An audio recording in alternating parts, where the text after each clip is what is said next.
Chapter 25. The Beastkin siblings were just an interlude and Yun Ruoyan quickly forgot about them. She led Lin Qingxue and Lin Qingchen deeper into the imperial territory. Sister Ruoyan, look. There's so much core foundation grass. You can make a lot of core foundation pills. Lin Qingxue pointed excitedly at the grass as they turned a corner and saw a large patch of emerald green plants growing about 10 meters in front of them.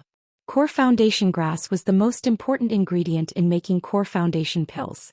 Although core foundation pills weren't as effective as core foundation pills, because they were relatively easy to make, they were the most useful and common. For example, for this trial, almost all of the scions of the major families would carry their own herbs with them, and core foundation pills were a necessity. Because of this trial, core foundation pills were in high demand throughout the Li Kingdom. Pick some more, grandfather will be very happy to see them. Yes, thank goodness I have a storage pouch, or I'm afraid I wouldn't be able to store so much. Lin Qingchen patted her pouch. The pouch that Lin Zainan had given her could store more than 10 times what it looked like, but it still couldn't compare to Yun Ruoyan's bracelet. Mistress, Qiuqiu's voice rang out in Yun Ruoyan's mind. What's the matter? You can also store some core foundation grass in your storage pouch. Perhaps it'll be useful in the future. Yun Ruoyan had only been paying attention to her surroundings and hadn't really thought about this. When she was young, she had been tested to have a talent for pill making, but because she had been poisoned, she had gradually lost that talent. Now that she was attempting to cure the poison with her grandfather's help, perhaps her talent could be restored, and she could become a pill master like her grandfather. She already had a high-grade furnace in her bracelet, and if she prepared a few more herbs, she could attempt to make pills herself. All right, let's make use of this trial to prepare some good herbs. While Lin Qingxue and Lin Qingchen weren't paying attention, Yun Ruoyan picked some core foundation grass and placed it in her bracelet. Shoo! Lin Qingxue suddenly made a shushing gesture. There's a white rabbit over there. Yun Ruoyan and Lin Qingchen looked in the direction of her finger. At the edge of the field, a large white rabbit had appeared, its head lowered as it ate the grass. It's a demon rabbit, Lin Qingchen whispered. A demon rabbit that grew up eating core foundation grass. Ah, the taste must be very good. It's also very nutritious. It's mine. Lin Qingxue unsheathed her twin blades once more and inched closer to the rabbit. The demon rabbit's long ears suddenly twitched, apparently sensing the movement. It raised its head to reveal a pair of red eyes, then turned around and ran into the forest at the side. Hey, don't run! Lin Qingxue shouted as she chased into the forest. Qingxue! Yun Ruoyan and Lin Qingchen called out to her, but she disappeared into the forest in the blink of an eye. Yun Ruoyan and Lin Qingchen hurried into the forest. Demon rabbit, if you keep running, I won't be so polite anymore. Lin Qingxue's voice came from the front again, and the two hurriedly chased after her. Qingxue, don't chase after it. Lin Qingchen ran as she chased after Yun Ruoyan. Yun Ruoyan dashed through the forest, and after a while she finally caught up to Lin Qingchen. However, the scene in front of her left her dumbfounded. Lin Qingxue was hugging the demon rabbit in her arms, and not far from her were nearly 20 brown beasts the size of hunting dogs. They're fiery-maned hounds. Qiuqiu shouted in Yun Ruoyan's mind. Fiery-maned hounds are pack animals. Although they're low-rank beasts, a pack of them shouldn't be underestimated. Lin Qingchen had also rushed over, and she was also stunned by the scene. All three of them held their breaths. Lin Qingxue slowly turned around to look at her two sisters, her expression as if she wanted to cry.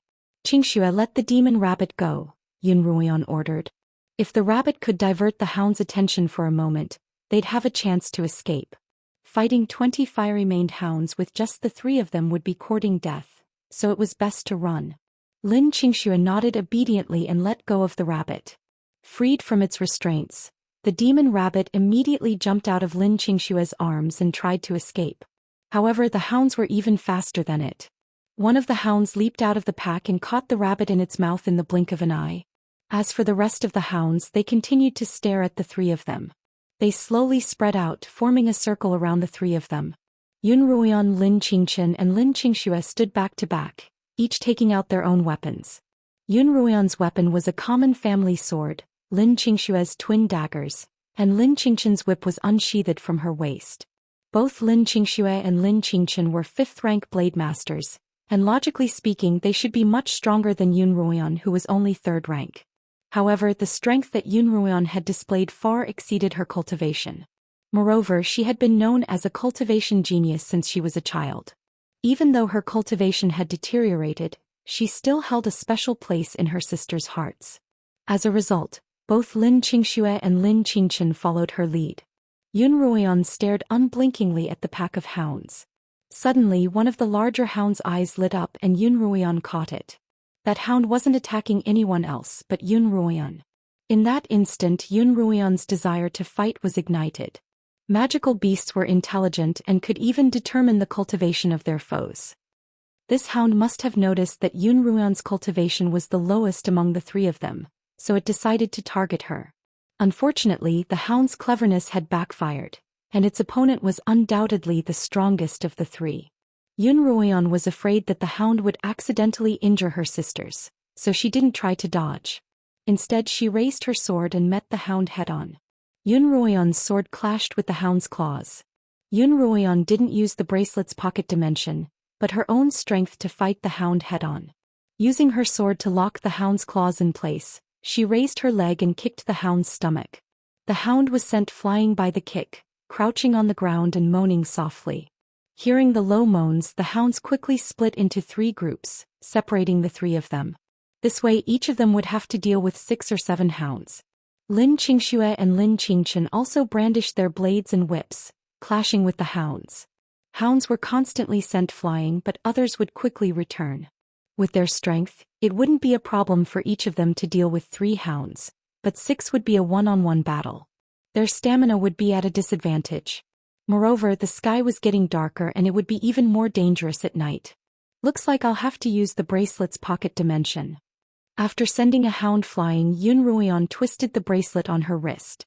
Under Qiuqiu's guidance, Yun Ruoyan was now able to use the bracelet's pocket dimension as she pleased. As the bracelet spun, a powerful force began to circulate throughout Yun Ruoyan's body. When the larger hound pounced on her again, Yun Ruoyan leapt up and stabbed her sword into its head. Ah! At this moment, Lin Qingxue suddenly screamed. Yun Ruoyan flung the hound's corpse aside and turned around to see Lin Qingxue being surrounded by 5 hounds, while another was flying in the air, aiming for Lin Qingxue's waist. Yun Ruoyan wanted to save her, but they'd been too far apart during the fight and she couldn't put out a nearby fire. Lin Qingchen, who was closer to her, was also caught in the middle of a pincer attack. Just as Lin Qingxue was about to be bitten by the hound's sharp teeth, an arrow suddenly flew towards her. The arrow pierced through the air and into the hound's neck, causing it to fall to the ground just inches away from Lin Qingxue. Immediately after, a figure dashed out from the forest to the side. Yun Ruoyan saw that it was none other than Zhou Yifeng, whom she'd parted ways with not long ago. Zhou Yifeng held a bow and arrow in his hands and his movements were swift. Every arrow hit a hound's vitals and every one of them died. Very quickly, 4 hounds had died by his hand. Lin Qingxue and Lin Qingchen were both exhausted from the fight, and they huddled together, barely managing to fend off the hound's attacks. Yun Ruoyan mustered all the strength in her body, and her sword danced through the air. The hounds surrounding her quickly fell to her sword. Yun Ruoyan and Zhou Yifeng huddled together, 1 sword and 1 bow. Finally, just as night was about to fall, they'd killed all the hounds. Qingxue, Qingchen, are you all right? Yun Ruoyan sheathed her sword and looked at her sisters with concern. We're fine, Lin Qingchen replied. But Lin Qingxue walked over to Zhou Yifeng's side. You're injured. Zhou Yifeng looked at the scratch on his arm and replied carelessly, it's nothing, just a small wound. How could it be a small wound? You've lost so much blood. Lin Qingxue hurriedly took out a bottle and poured the medicinal powder on Zhou Yifeng's arm, then used a handkerchief to bandage his wound. Yun Ruoyan didn't stop Lin Qingxue from treating Zhou Yifeng's wound. Why are you still following us? Where's your sister? We weren't following you. Zhou Linner's petite figure stood up from a nearby bush and walked over to Zhou Yifeng's back. What a coincidence. Yun Ruoyan couldn't believe it. They'd clearly been going in 2 different directions, so how could they have run into each other? Sister Ruoyan. Lin Qingxue looked at Yun Ruoyan pleadingly. Yun Ruoyan's tone softened. But I still have to thank you for your help. Otherwise, my sister would have suffered. As she spoke, Yun Ruoyan took out a bag of foundational qi powder and handed it to her. Here's some foundational qi powder. We're going to be in the territory for 10 days, so you'll definitely need it. The two siblings looked a little too shabby. While a foundational qi powder might not be much to the scions of the larger families, it was definitely precious to them. Chapter 26. Zhu Yifeng looked at the pouch, then at Yun Ruoyan, his face still expressionless, his eyes bright. No need to thank me, he replied. Even if you hadn't been the ones being attacked today, I would have helped you. Zhu Yifeng's eyes seemed to give Yun Ruoyan the impression that he wasn't human, but rather a magical beast. Did your face get injured just now? Yifeng suddenly asked. Yun Ruoyan subconsciously touched her face. Indeed, there were traces of blood. Ever since her birthmark had been scratched, it hadn't fully healed and pus and blood would occasionally seep out. Lin Zainan had said that the pus and blood that seeped out were actually poison, and that it was a good thing that it had seeped out. As a result, he hadn't given her any medicine, hoping that the wound would heal naturally. However, the wound looked too frightening, so Yun Ruoyan left a tuft of hair to cover it. The battle had been too intense, and the wound that had just healed a little had torn open again, causing her hair to stick to the pus and blood. It's just a small wound, don't worry. Yun Ruoyan took the handkerchief Lin Xianxia handed her and wiped the pus and blood off her face. Did the two of you come here because of the scent of wild beasts? Yun Ruoyan didn't hide her wariness and repulsion toward the Zhou siblings. Lin Xianxia walked over and tugged on Yun Ruoyan's sleeve, but Yun Ruoyan didn't budge. Yun Ruoyan would naturally remember the kindness of strangers, but she couldn't let down her guard in the slightest. Zhu Yifeng looked at Yun Ruoyan, but didn't explain anything. He bent down and carried his sister on his back. Until we meet again, he said before turning to leave. Brother Zhou, Lin Xianxia called out from behind him. It's getting dark, so why don't we rest together tonight? We can look after each other and tomorrow morning, we'll part ways, all right? He looked at Yun Ruoyan as he said this. Zhu Yifeng stopped, but he didn't turn around, clearly waiting for Yun Ruoyan to speak. Yun Ruoyan finally sighed. It's indeed safer to have more people in the forest at night. And these hounds have to be cleaned up. Many of them were killed by you, so we can't take your spoils of war. Although the maned hound was only a low-level magical beast, its inner core was still worth some money. The few of them began to dig out the inner core. Just as she was busy, Qiuqiu's voice rang out in her mind once more. Master, there's a group of people coming this way. A group of people? Yun Ruoyan stopped what she was doing. Which family are they from? In her past life, Yun Ruoyan had heard of some of the secrets of the imperial territory. In order to reduce the number of competitors or to obtain more treasures, some clans would resort to underhanded means to the disciples of other clans who entered the mystic realm with them.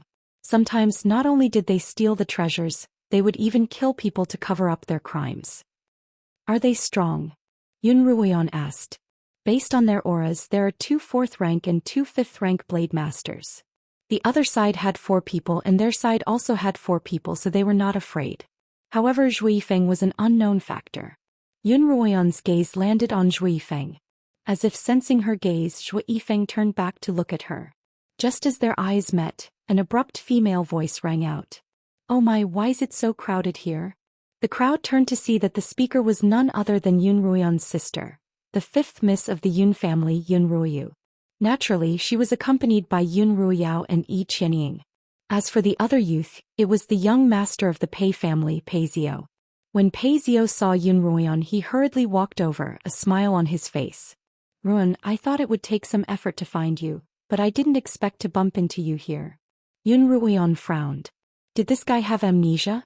Hadn't she already told him that day at the Pei Manor? Why was he still so persistent? Why are you here?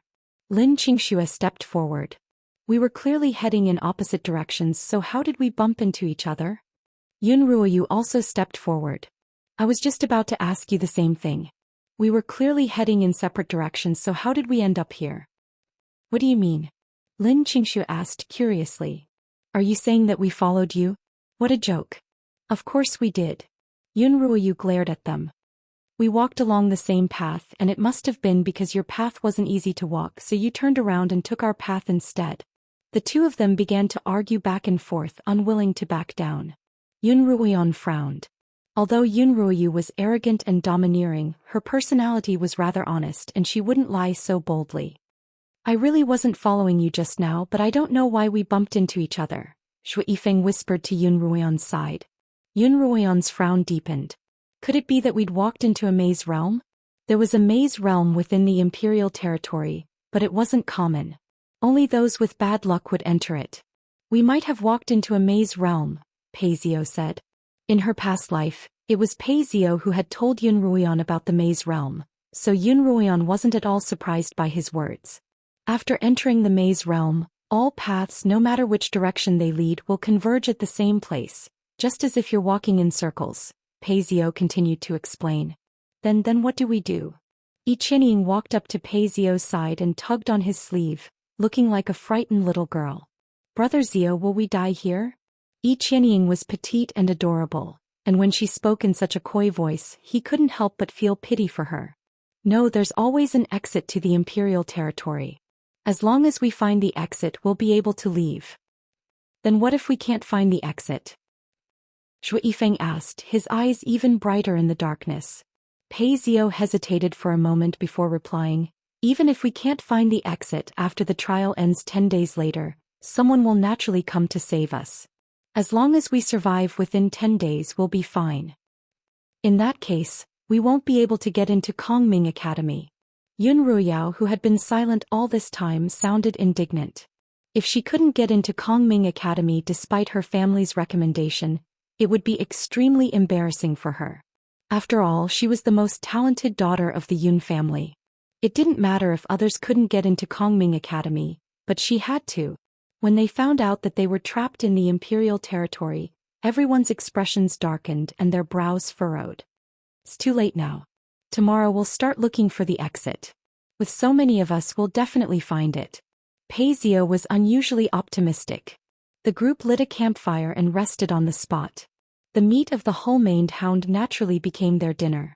The two groups each prepared 2 hounds and placed them over the fire to roast. Yun Ruoyan, the Lin sisters and Zhou Yifeng siblings began to divide the cores. The earthy red cores piled up one by one, and there were 24 of them in total. That hound looks so cold, but its cores are so cute. Lin Xianxia smiled happily as she looked at the cores on the ground. The others were all amused by her innocent expression. If they were to remain trapped in the mystic realm, they would lose the opportunity to enter Kongming Academy. As such, obtaining treasures for the family was of utmost importance. Yun Ruoyan's group happily divided up the treasures, while Yun Ruoyao's group could only sit by the side and watch. That wasn't a good feeling at all. Originally, they had also encountered a group of low-rank beasts, but their numbers were simply too great. Of the 3 of them, only Yun Ruoyao's cultivation was slightly higher, and she was able to escape unscathed from the attacks of the beasts. Yun Ruoyu was having a hard time and Yi Qianying was even worse off. When she was fighting with the magical beasts, she had been so scared that her voice had gone hoarse, and it was still hoarse. Fortunately, her voice was loud enough to attract Paizio over, and Yun Ruoyao and Paizio were finally able to repel the beasts. However, because of the 2 burdens, they weren't able to kill the beasts and obtain their cores. As a result, the 4 of them ended up empty-handed. There's 24 cores here.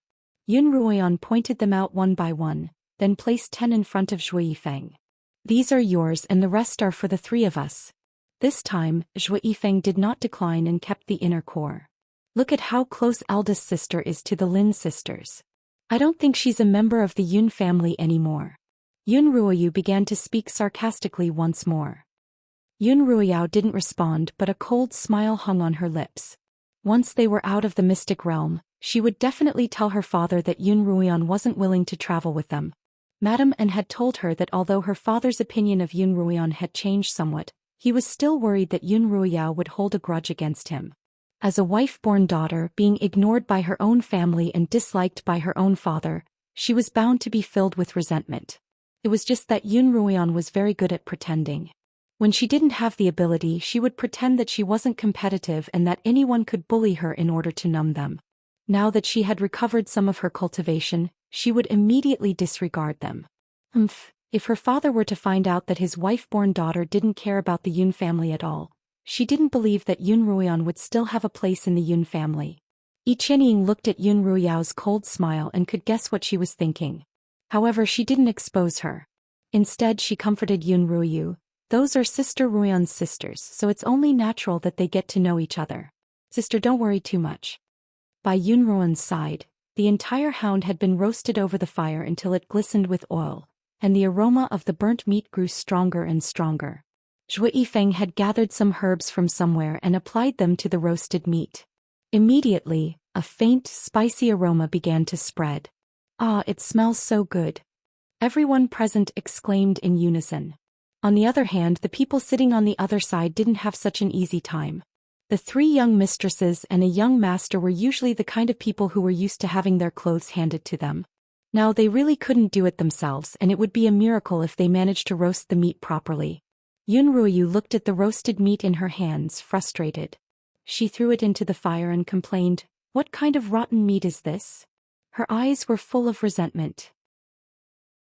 Chapter 27. The meat in Yun Ruyu's mouth had been roasted by Pei Zio. Yun Ruyu didn't do it herself, but she was very picky with her words, and her undisguised disgust made Pei Zio feel very embarrassed. Pei Zio was holding the roasted meat that he'd just sliced from the hound's body. He'd been about to hand it to her, but his face had turned red and he paused awkwardly. Yi Qianying took the roasted meat from him and took a bite before turning to Yun Ruyu. "It's not as bad as you say. Sister Ruyu, you're too picky. If you like it, you can eat it all. It's burnt on the outside and raw on the inside, and I can't eat a single bite." Yun Ruyu's face was still full of displeasure. "Brother Zio, it's already not easy for you to do this for the first time." Yi Qianying looked at Pei Zio with a reverent expression. "Qianying." Pei Zio called out Yi Qianying's name softly, his heart about to melt at her smile. About half a year ago, Pei Yingxiong had a serious discussion with Pei Zio. The gist of the discussion was that he wanted Pei Zio to visit the Yun household more often and try to win the favor of Yun Ruyan, the second daughter of the Yun family. The fact that Yun Ruyan was an ugly wastrel was well known throughout the Li kingdom, but Pei Zio had no choice but to follow his father's instructions. Pei Yingxiong promised that once he married the ugly girl, she'd be nothing more than a decoration. Once the Pei family overtook the Yun family, he'd immediately divorce her and remarry. Pei Zio had spent quite a bit of effort on Yun Ruyan before his reincarnation. Yun Ruyan was timid and self-abased, and he had to speak to her softly to avoid scaring her. Yun Ruyan was also very sensitive, and a single unkind glance from others would cause her to cry. When others saw the birthmark on Yun Ruyan's face, they would look at her in disgust, but he could only force himself to ignore it and act as if it didn't matter to him. Gradually he managed to gain Yun Ruyan's favor. He'd known that Yun Ruyao and Yi Qianying had plotted to push Yun Ruyan into the frosty lake, and he'd wanted to win her heart in one fell swoop. He hadn't expected that he'd almost lost his life. Fortunately, he had managed to survive in the end. However, what he found strange was that Yun Ruyan's attitude toward him had suddenly taken a 180-degree turn. Pei Zio hadn't been very interested in Yun Ruyan in the first place, but Yun Ruyan's sudden coldness only served to ignite his desire for victory. He didn't believe it. He was the only son of the elegant Pei family. Could it be that he couldn't even handle an ugly girl? He suppressed the good impression he had of Yi Qianying and turned his gaze elsewhere. On the other side, Zhou Yifeng was cutting the roasted fierce-maned hound into pieces. From time to time oil would drip from the burnt meat on the charcoal, making a sizzling sound, which stimulated the secretion of everyone's saliva. The 4 girls couldn't help but stare at Zhou Yifeng's movements, and even Yun Ruyan couldn't help but gulp. Zhou Yifeng sliced off a large piece of meat, but he didn't hand it to his sister. Instead he passed it to Yun Ruyan. Yun Ruyan hesitated for a moment before reaching out to take it. Instead of keeping it for herself, however, she gave it to Lin Qingxue. "Thank you, Sister Ruyan." Lin Qingxue didn't stand on ceremony and took a big bite. "Wow, it's so delicious. It's even better than the chefs at the capital's first-rate inn." Lin Qingxue exclaimed exaggeratedly, causing Yun Ruyu to roll her eyes. Just as Yun Ruyan was about to stand up, another piece of meat was handed to her. She frowned slightly. "I like to do it myself." Then she stood up, walked over to the roasted meat and used her dagger to cut off 2 pieces of meat, one for Lin Qingchen and the other for herself. It's really delicious." Yun Ruyan took a bite and praised sincerely. I didn't expect you to be so good at cooking. Brother Zhou, you're amazing, Lin Qingxue muttered as she ate while Lin Qingchen ate with relish. Zhou Yifeng's cold, expressionless face revealed a rare smile. We beastkin often hunt in the mountains, so we've accumulated some secret techniques for roasting meat. As he spoke, he cut the meat into small cubes and placed them on a large green leaf before handing them to Zhuolin. Zhuolin took the cubes and ate them slowly. Only then did Zhou Yifeng take a few bites himself. Apart from you and your sister, who else is there in your clan? Yun Ruoyan asked casually, a piece of meat in her mouth. Zhou Yifeng paused when he heard Yun Ruoyan's question. Yun Ruoyan thought that he wouldn't answer her question, but he replied calmly, my sister and I are the only ones left in my family. As for whether there are any other lost tribesmen, I don't know. The beastkin were a unique existence on the Qinyuan continent. Legend had it that beastkin were the offspring of humans and magical beasts.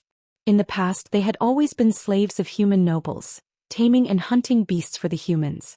100 years ago, a warrior emerged from the beastkin race and led his tribesmen to defeat the humans, ending their 1,000-year slavery. This warrior took with him a large amount of wealth that he had plundered from the humans and moved to the back of the Yueli Mountains, where he founded the Beastkin Kingdom. In a short period of time, the Beastkin Kingdom, the Li Kingdom, the Yu Kingdom, the Mo Kingdom, and the Qin Kingdom became known as the 5 kingdoms of the Qinyuan continent.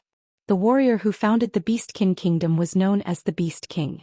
But 18 years ago, the Beast King, in the prime of his life, suddenly died mysteriously and the kingdom fell apart. The Beastkin were once again scattered across the 4 kingdoms, living a nomadic life. Many humans coveted the treasures that the Beast King had plundered from the humans, and they captured Beastkin to force them to reveal their whereabouts. Under such persecution, the Beastkin population dwindled. What Yun Ruoyan found strange was how Zhou Yifeng and his sister, Beastkin, had managed to gain access to the imperial territory. Zhou Yifeng seemed to notice Yun Ruoyan's confusion, and he answered her question without waiting for her to ask. One time I went hunting in the mountains and accidentally saved a noble lord. That lord granted me a wish, which is why I'm here with my sister now. Zhou Yifeng's honesty made Yun Ruoyan feel a little uncomfortable, as if she were jealous of a noble lord. You don't have to tell me all this, Yun Ruoyan replied. Aren't beastkin supposed to be wary of humans? This Zhou Yifeng was truly an exception. If Yun Ruoyan remembered correctly, during their first face-to-face conversation, Zhou Yifeng had revealed his true identity as a beastkin. I believe you. Zhou Yifeng looked at Yun Ruoyan with bright eyes. You believe me? Yun Ruoyan looked back at him, her gaze uncertain. Why? This is the first time we've met. Because there's a familiar smell on you. What smell? I'm not sure, but it's a very familiar and intimate smell. Zhou Yifeng looked at Yun Ruoyan, his eyes glowing like those of a magical beast. Don't tell me this guy smelled my scent. Qiuqiu's voice rang out. Yun Ruoyan's heart trembled.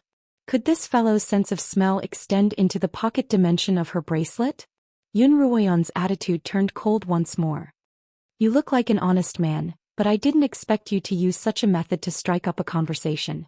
No, I'm not. Zhou Yifeng hurriedly waved his hands. All right, I'm tired, so I'm going to rest. Yun Ruoyan didn't want to hear his explanation. She stood up, walked to the other side and lay down to sleep. In the middle of the night, Yun Ruoyan was shaken awake by someone. When she opened her eyes, she saw Lin Qingxue looking at her with a pained expression. What's the matter? She asked. I ate too much meat and drank some cold water, so my stomach hurts. Sister Rung, can you accompany me to relieve myself? Lin Qingxue pleaded. The two of them found a secluded spot, and Yun Ruoyan stood guard while Lin Qingxue went to relieve herself. Yun Ruoyan looked around in boredom. Suddenly she saw a patch of grass glowing faintly.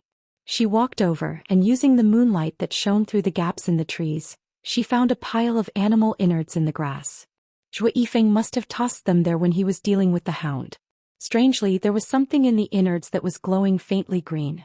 Yun Ruoyan pulled out her sword and pried open the innards, revealing the glowing object within. To her surprise, she found that it was a beast core. Yun Ruoyan wiped the core clean and held it in her hands. She could still smell a faint medicinal aroma. It was a demon rabbit's core. It must have been the maned hound that ate the demon rabbit.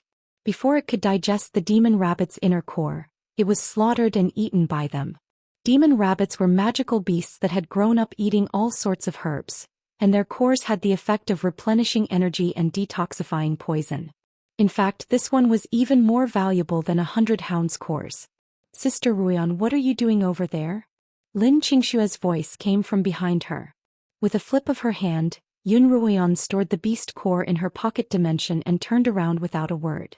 I saw a firefly just now and I wanted to catch it to play with, but I scared it away, haha. Lin Qingshue's face darkened. Since when had Ruian become so mischievous? The two sisters returned to their rooms to rest and they slept all the way until dawn. The next morning the group prepared to set off in search of the exit. Naturally, Yun Ruian suggested that they split up. Neither Yun Ruiyao nor Yun Ruoyu objected, but Pei Zhou suggested that he stay with Yun Ruian. His reason was that he wanted to protect Yun Ruian in order to thank her for saving his life with the core foundation pill. I think it's best if we don't split up, Yi Qianying suggested. We don't know much about the territory, and if we encounter another beast horde, it'll be safer if we have more people. Yun Ruiyao listened to Yi Qianying's words, and given that her group was indeed too weak, she ignored Lin Qingshue's mockery and Yun Ruian's cold rejection and shamelessly followed behind Yun Ruian's group. I saw it first. Yun Ruoyu and Lin Qingxue glared at each other, neither of them willing to give in. In their hands they were each holding the head and root of a purplish-red herb. This was already the third time this morning that the two girls were fighting over it. Perhaps it was fate that brought Yun Ruoyu and Lin Qingxue together, but they always found treasures at the same time and grabbed them at the same time. Chapter 28. I was the one who discovered it first. How can you be so shameless? Yun Ruoyu shouted at Lin Qingxue, her spittle splattering all over her face. Lin Qingxue turned her head away in disgust, but her face was still smiling. But I'm fast. Look, I'm holding the head of this purple primrose in my hand. Yun Ruoyu's eyes were about to spit fire, but she couldn't do anything to Lin Qingxue.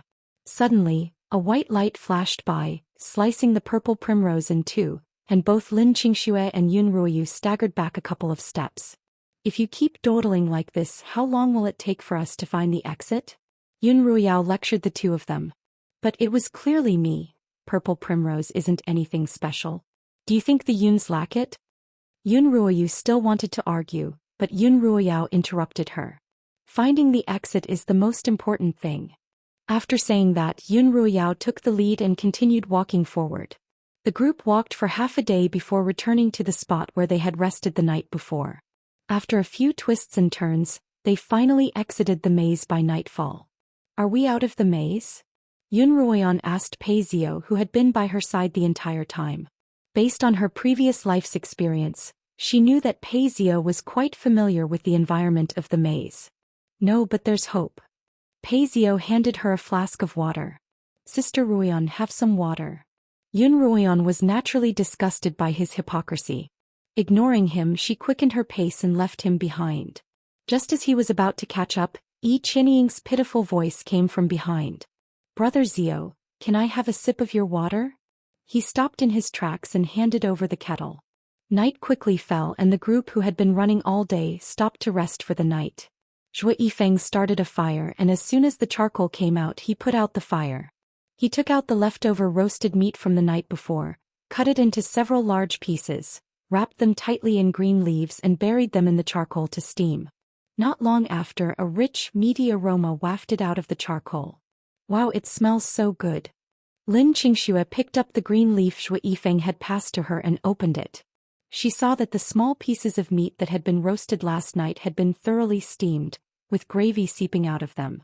Lin Qingxue ate a piece and closed her eyes in bliss. Intoxicated, she said, even though I ate too much last night, I still have an appetite. Yun Ruoyu could only gnaw on the wild fruits she had found in the forest as she glared at Lin Qingxue.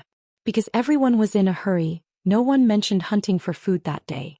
When it was finally time to rest at night, he was so hungry that he felt weak all over, but he didn't have the energy to go hunting. At this moment, even the usually arrogant Yun Ruiyao couldn't help but look at the other side and gulp. Of course, Yun Ruoyan and the others wouldn't be so kind as to offer them food of their own volition. Instead, they continued to gorge themselves on their own meat. Zhuo Lin'er, who had been silent all this time, suddenly looked very nervous. Big brother, there's the aura of a magical beast. Almost at the same time, Yun Ruoyan received Qiuqiu's warning. It's a 7th rank magical beast, and its cultivation has already surpassed that of a blade master. None of you are a match for it. Then we can only run. Yun Ruoyan stood up and was about to call for everyone to flee, but Qiuqiu interrupted. It's too late. Not only is this magical beast powerful, it's also adept at concealing its aura.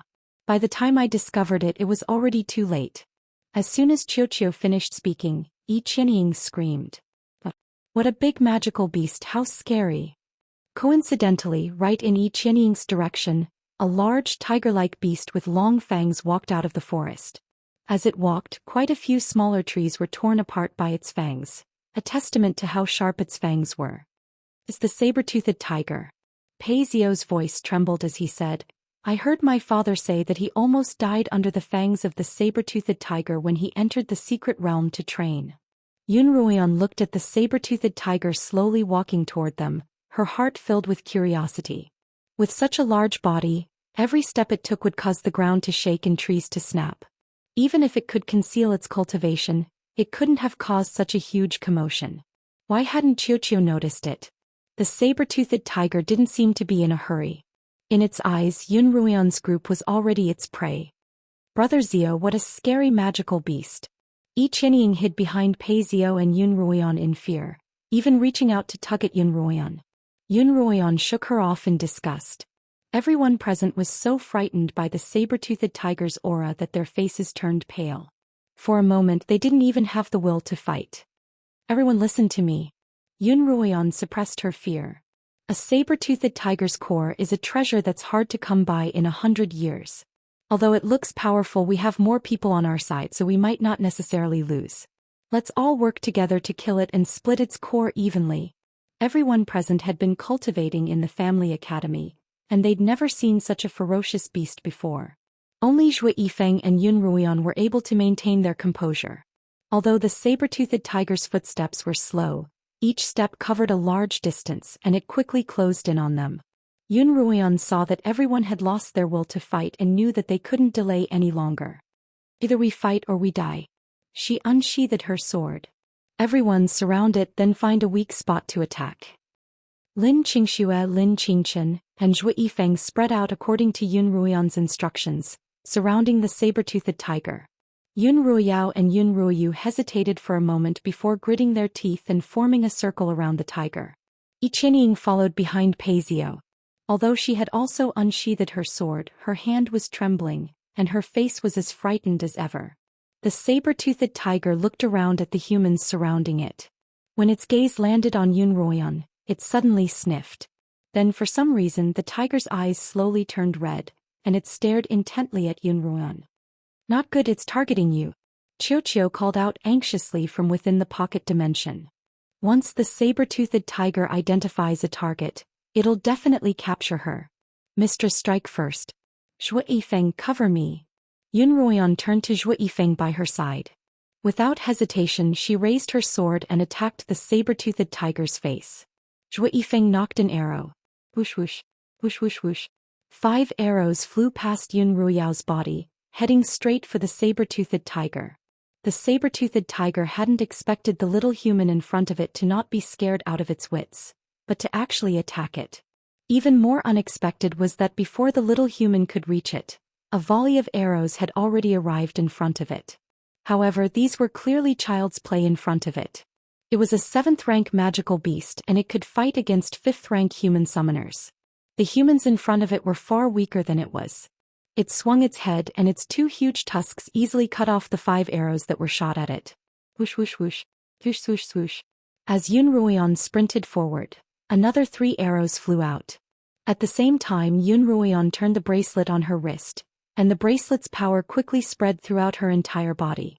When the saber-toothed tiger once again swung its head to cut off the arrow, it heard a poochie sound and felt a sharp pain in its chest. When the saber-toothed tiger looked down, it saw that the little human had stabbed the entire sword into its own body. Roar! The saber-toothed tiger let out an angry roar. It shook its head and its large tusks swung toward Yun Ruoyan. The saber-toothed tiger's tusks were flat, knife-shaped and incomparably sharp. They could easily slice through a tree, much less a human body. Sister Ruan, be careful. The Lin sisters cried out in fright. The Yun sisters also opened their eyes wide, and Yi Qianying hid behind Pei Zio, sticking her head out as if she wanted to look but didn't dare. In the face of danger, however, Yun Ruoyan calmed down. She decisively let go of the sword in her hand and leaped back, narrowly avoiding the saber-toothed tiger's attack. After being attacked, the saber-toothed tiger became agitated, and it began to chase after Yun Ruoyan with its fangs, treating everyone else as if they were air. Sister Ruan, let's help you. Lin Qingxue and Lin Qingchen joined the fray, while Zhou Yifeng stood a little further away, constantly shooting arrows at the saber-toothed tiger. However, his arrows were too weak to deal much damage to the saber-toothed tiger. Unless Yun Ruoyan managed to hit its weak spot, it would be as easy as being bitten by an ant. Sister Ruoyao, let's go. Yun Ruoyu looked toward Yun Ruoyao by her side, and Yun Ruoyao looked at Yun Ruoyan with a complicated expression. Yun Ruoyan's movements were fast and agile, and she was able to dodge the saber-toothed tiger's attacks every time. The sword in her hand was the same as their family's, and it wasn't a particularly powerful weapon, but she was able to pierce through the body of a powerful magical beast. This wasn't something a third-rank blade master could do. Why had her useless sister suddenly become so strong? Brother Zio, do you think we'll be able to kill this beast if we attack together? Yi Qianying asked. Pei Zio frowned. It's just a 7th-rank magical beast, so how could we possibly kill it? Right now they're only fighting it head-on, and they'll run out of stamina very soon. Pei Zio's analysis wasn't wrong at all. Without a weapon, Yun Ruoyan could only rely on her speed and her two sisters' cover to escape. On the other hand, the saber-toothed tiger only defended against Lin Qingchen and Lin Qingxue. Its reddish-brown eyes were fixated on Yun Ruoyan, and all of its attacks were aimed at her. If this continued, she would die without a doubt. As she ran, Yun Ruoyan glanced at Yun Ruoyao's group. Seeing that they were just there to watch the show, she felt a surge of anger. Sure, you want to see how I die, right? Then don't blame me for dragging you down with me. Yun Ruoyan turned around and charged toward Yun Ruoyao's group. Chapter 29. Under the bright moonlight, Yun Ruoyan's red robes were particularly eye-catching. Ah, she's coming in our direction. Yi Qianying was the first to cry out, panicked and at a loss. Yun Ruoyao and the others also turned pale with fright when they saw Yun Ruoyan rushing toward them. After all, Yun Ruoyan was now a live target for the saber-toothed tiger. She was clearly trying to drag them down with her. What a vicious woman. Yun Ruoyao and Yun Ruoyu cursed her in their hearts. Yun Ruoyan didn't care about their thoughts. She used a strange movement technique to quickly pass between Yun Ruoyao and Yun Ruoyu, hiding behind them. The saber-toothed tiger's two fangs arrived right after. Unable to dodge in time, the two girls could only raise their swords to block the attack. Yun Ruoyao felt as if the sword in her hand had struck an incomparably hard steel wall when it struck the saber-toothed tiger's fangs, and the impact numbed her hand. She was forced back a few steps by the force of the blow, and Yun Ruoyu was sent flying to the ground, spitting out a mouthful of blood. This was the difference between a 5th-rank and a 4th-rank blade master. Yun Ruoyao had been able to withstand a blow from the saber-toothed tiger, but Yun Ruoyu had suffered an internal injury. Ah, Brother Zio, be careful. Yi Qianying cried out. Seeing that Yun Ruoyao and Yun Ruoyu couldn't withstand a single blow, Yun Ruoyan had used a movement technique to hide behind Pei Zio. Although Pei Zio and Yun Ruoyao were both 5th-rank blade masters, Yun Ruoyao had only broken through to 5th rank less than half a year ago. If Yun Ruoyan remembered correctly, Pei Zio had been a 5th-rank blade master for almost 2 years. Based on her understanding of him, he should be able to withstand 3 blows from the saber-toothed tiger. Pei Zio was wielding a spear that could lengthen and shorten at will. After blocking 2 of the tiger's attacks, he found an opening and thrust his spear toward the tiger's eye. As he thrust, the spear instantly doubled in length, and it looked as if it was about to pierce into the tiger's eye. However, the saber-toothed tiger had become more cautious after having suffered at Yun Ruoyan's hands once. It tilted its head to the side and caught Pei Zio's spear between its fangs. Originally, the saber-toothed tiger wanted to break the spear, but it didn't expect the spear to be as tough as its fangs. Pei Zio was the only son of the Pei family. Ever since he had almost lost his life, Pei Yingxiong had placed his son's safety above all else. In order to ensure his son's safety in this trial, He had even passed on his own weapon, the cloud-smashing spear, to him. The saber-toothed tiger clamped down on the cloud-piercing spear, while Pei Xiao held on tightly to the spear's shaft. The saber-toothed tiger shook its head violently, causing Pei Xiao's feet to leave the ground. "Brother Xiao, let go!" Yi Qianying shouted from afar. Pei Xiao clenched his teeth tightly. This was his father's treasure, and it would be painful for him to let go of it. However, in a life-and-death situation his life was more important. In the end, Pei Xiao released his grip, and his body was flung through the air like a kite with a broken string. Coincidentally, he crashed into Yi Qianying. "Ah!" Yi Qianying let out a pained scream. Yun Ruoyan, who had been watching from the sidelines, couldn't help but sigh. This shameless couple was truly fated. After shaking off Pei Xiao, the saber-toothed tiger turned its head, its gaze still locked onto Yun Ruoyan.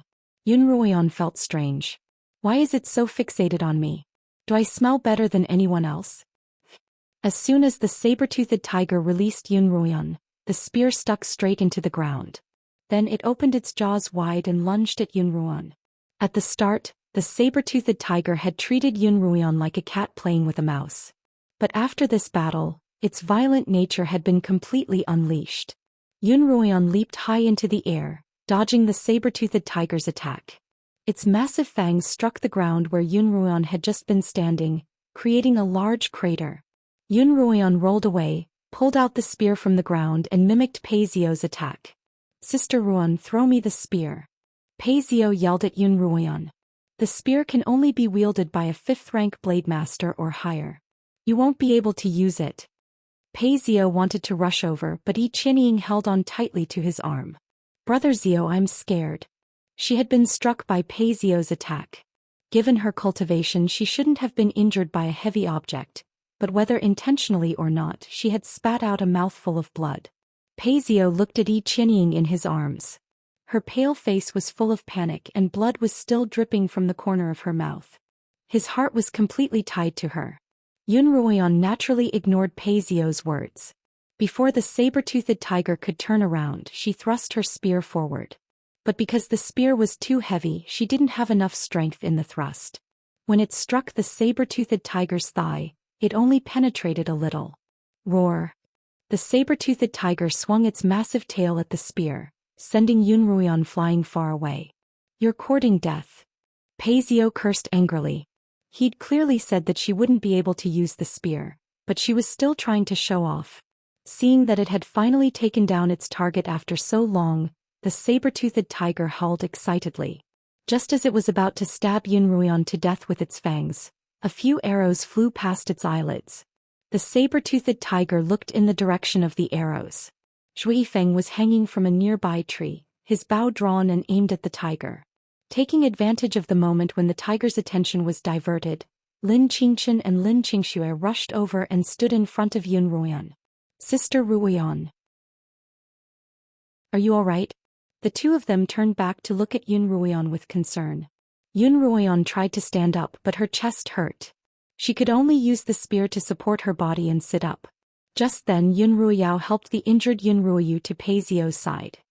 "We don't have to die with them," Yun Ruoyu said, clutching her chest. Her heart had been injured by the tiger's strength, and although she'd taken a life quintessence pill and managed to control her injuries, she couldn't continue fighting. "The saber-toothed tiger only has its eyes on her, so we have to escape quickly. Otherwise it won't let us go after them either," Yun Ruoyu continued. "I didn't expect Ruoyan to use us as scapegoats either." Yun Ruoyao's tone was full of disappointment. To think that we'd treated her like a sister. How could she be so vicious? By now, the two of them had long forgotten how they'd mistreated Yun Ruoyan, and how they'd schemed to push her into the lake. All they knew was that Yun Ruoyan was the most vicious woman in the world. That's right, she was the one who was heartless first, so she can't blame us for being unjust. Yun Ruoyu continued. "What if Uncle finds out that we abandoned Sister Ruoyan?" Yi Qianying asked in a small voice. "Dead men tell no tales. If we don't say anything, no one will." Yun Ruoyao's eyes flashed fiercely. "Even if he finds out, Father won't say anything because we're trying to preserve the family's strength. Are you leaving or not?" Yi Qianying looked pitifully at Pei Xiao, and Pei Yingxiong's words flashed through Pei Xiao's mind. I'd thought that daughter of the Yun family was a pushover, but I didn't expect her to be so hard to deal with. If we can't subdue her, we'll have to settle for the next best thing. Pei Zhou looked at Yi Qianying in his arms. Their lives were more important, and he'd come back tomorrow to retrieve the spear. By that time, even their corpses would have been devoured by the saber-toothed tiger. All right, let's go. Pei Zhou stood up, picked up Yi Qianying and followed the Yun sisters into the forest. As they entered the forest, he subconsciously turned around and met Yun Ruoyan's mocking gaze. Startled, he turned back and quickened his steps. Seeing Yun Ruoyao, Pei Zhou and the others flee, Yun Ruoyan's heart relaxed. With them around, she didn't dare reveal too much of her strength, and she didn't even dare to use too much of the energy in her bracelet. Even so, they were still shocked. If they were to reveal all of their strength, it would surely cause unnecessary trouble. Sister Ruoyan, they're running away. How cowardly. Lin Xianxia was half kneeling by Yun Ruoyan's side, blood trickling from the corner of her mouth. Her cultivation was similar to Yun Ruoyu's, and she had also been injured by the tiger's strength in the battle. I don't know what's wrong with the tiger, but it only attacked me. Yun Ruoyan panted. If you really can't beat it, don't worry about me and run. What are you saying, Sister Ruoyan? Lin Xianxia shouted angrily. We're sisters and we're supposed to live and die together. We're not like the Yun sisters running away on our own. Lin Xianxia spat on the ground twice, but her anger still wasn't appeased. Yun Ruoyan's heart warmed and she grabbed Lin Xianxia's hand. I won't let anything happen to you. At the front, Lin Qingchen and Zhui Yifeng were holding the tiger back, and it looked like they were about to lose. As Yun Ruoyan watched the battle unfold, she took out a life quintessence pill and popped it into her mouth. The pill melted in her mouth and a warm current flowed up her body, rapidly healing her wounds. This time, Yun Ruoyan no longer hid the spatial abilities of her bracelet. Instead, she focused all of her strength on her right hand, gripping the spear tightly as she stood up from the ground. Sister Ruoyan. Lin Qingchen stared at Yun Ruoyan in a daze. For some reason, this sister of hers seemed incredibly strong. Humph, it won't be so easy to take my life. Yun Ruoyan snorted coldly as she ran toward the tiger. Get out of the way. She called out to Lin Qingchen and Zhui Yifeng as she ran. When the two of them turned around, they saw a figure running toward them and they subconsciously retreated.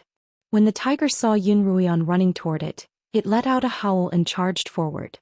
When the others saw that Yun Ruoyan was going to fight the tiger head-on, they couldn't help but turn pale with fright.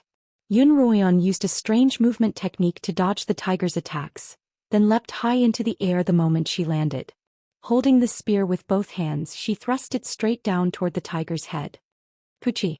The entire spear sank into the saber-toothed tiger's head. This series of actions was completed in the blink of an eye. Zhui Yifeng, Lin Qingchen, Lin Xianxia, and even Zhuo Linno, who was hiding in a distant tree, stared in disbelief. The saber-toothed tiger opened its jaws wide, but it didn't howl. Instead, it stared at Yun Ruoyan, its eyes wide with disbelief. Yun Ruoyan looked into the tiger's eyes, a provocative smile on her face. She stepped on the saber-toothed tiger's head and slowly pulled out the cloud-piercing spear. With a flip, she landed on the ground. Then the tiger's massive body collapsed at Yun Ruoyan's feet. Chapter 30. What in the world had just happened? Zhui Yifeng, Lin Qingchen and Lin Xianxia were all stunned. They had seen the saber-toothed tiger collapse at Yun Ruoyan's feet, unable to believe their eyes. Lin Qingchen was the closest to Yun Ruoyan, and she was the first to walk up to her and examine the saber-toothed tiger on the ground. The cloud-piercing spear had pierced right between the saber-toothed tiger's eyebrows, leaving behind a small but fatal wound. The saber-toothed tiger's eyes were lifeless and it was clearly dead. Sister Ruoyan, you really killed the saber-toothed tiger. Lin Qingchen raised her head to look at Yun Ruoyan, as if she couldn't believe what she had just seen. Sister Ruoyan, you're amazing. Lin Xianxia also walked over slowly, her tone both shocked and delighted. How did you do it? Your cultivation was clearly the lowest among all of us. Zhui Yifeng also walked up to the saber-toothed tiger, and after examining its wound he asked curiously. For someone with the lowest cultivation to be able to kill a magical beast that none of them had been able to kill, how could they not be shocked and bewildered? If Yun Ruoyan had managed to stab the saber-toothed tiger's first strike, it might have been a fluke, but the killing blow had been a head-on collision. Yun Ruoyan was only a third-rank cultivator, which was the weakest of all cultivators. Her battle strength was the weakest, but how did she do it? This question lingered in the minds of all three of them. At the moment, Yun Ruoyan didn't have the energy to answer their questions. After stabbing the tiger with her spear, all her energy had begun to leave her body. She felt as if she were floating, as if her own weight had disappeared, and then her head began to spin. She looked at the three people who had spoken to her one after another, and they all appeared to be double figures in her eyes. There were clearly 3 of them, but in her eyes there were 7, 8, and then 9 of them. Her vision darkened, and her steps became more and more unsteady. Just as she reached out a hand to the person closest to her, her body slumped to the ground. Zhou Yifeng felt that something was wrong with Yun Ruoyan, and just as he was about to ask her what was wrong, Yun Ruoyan reached out a hand to him. Zhou Yifeng stared blankly at Yun Ruoyan's outstretched hand. Before he could react, she had fallen to the side, and he hurriedly stepped forward to catch her. Chirp chirp, master. In her daze she heard Yun Ruoyan's chirping. Mistress, wake up, mistress. Yun Ruoyan slowly opened her eyes, her voice filled with anxiety. Mistress, you're awake. You scared me to death. Xianxia circled around Yun Ruoyan. How did I end up in the bracelet's pocket dimension? Yun Ruoyan sat up and rubbed her forehead in confusion. Xianxia, master, you just fought the saber-toothed tiger and fainted from overexertion. Master, with your current level of cultivation, you can't use the bracelet's power too much.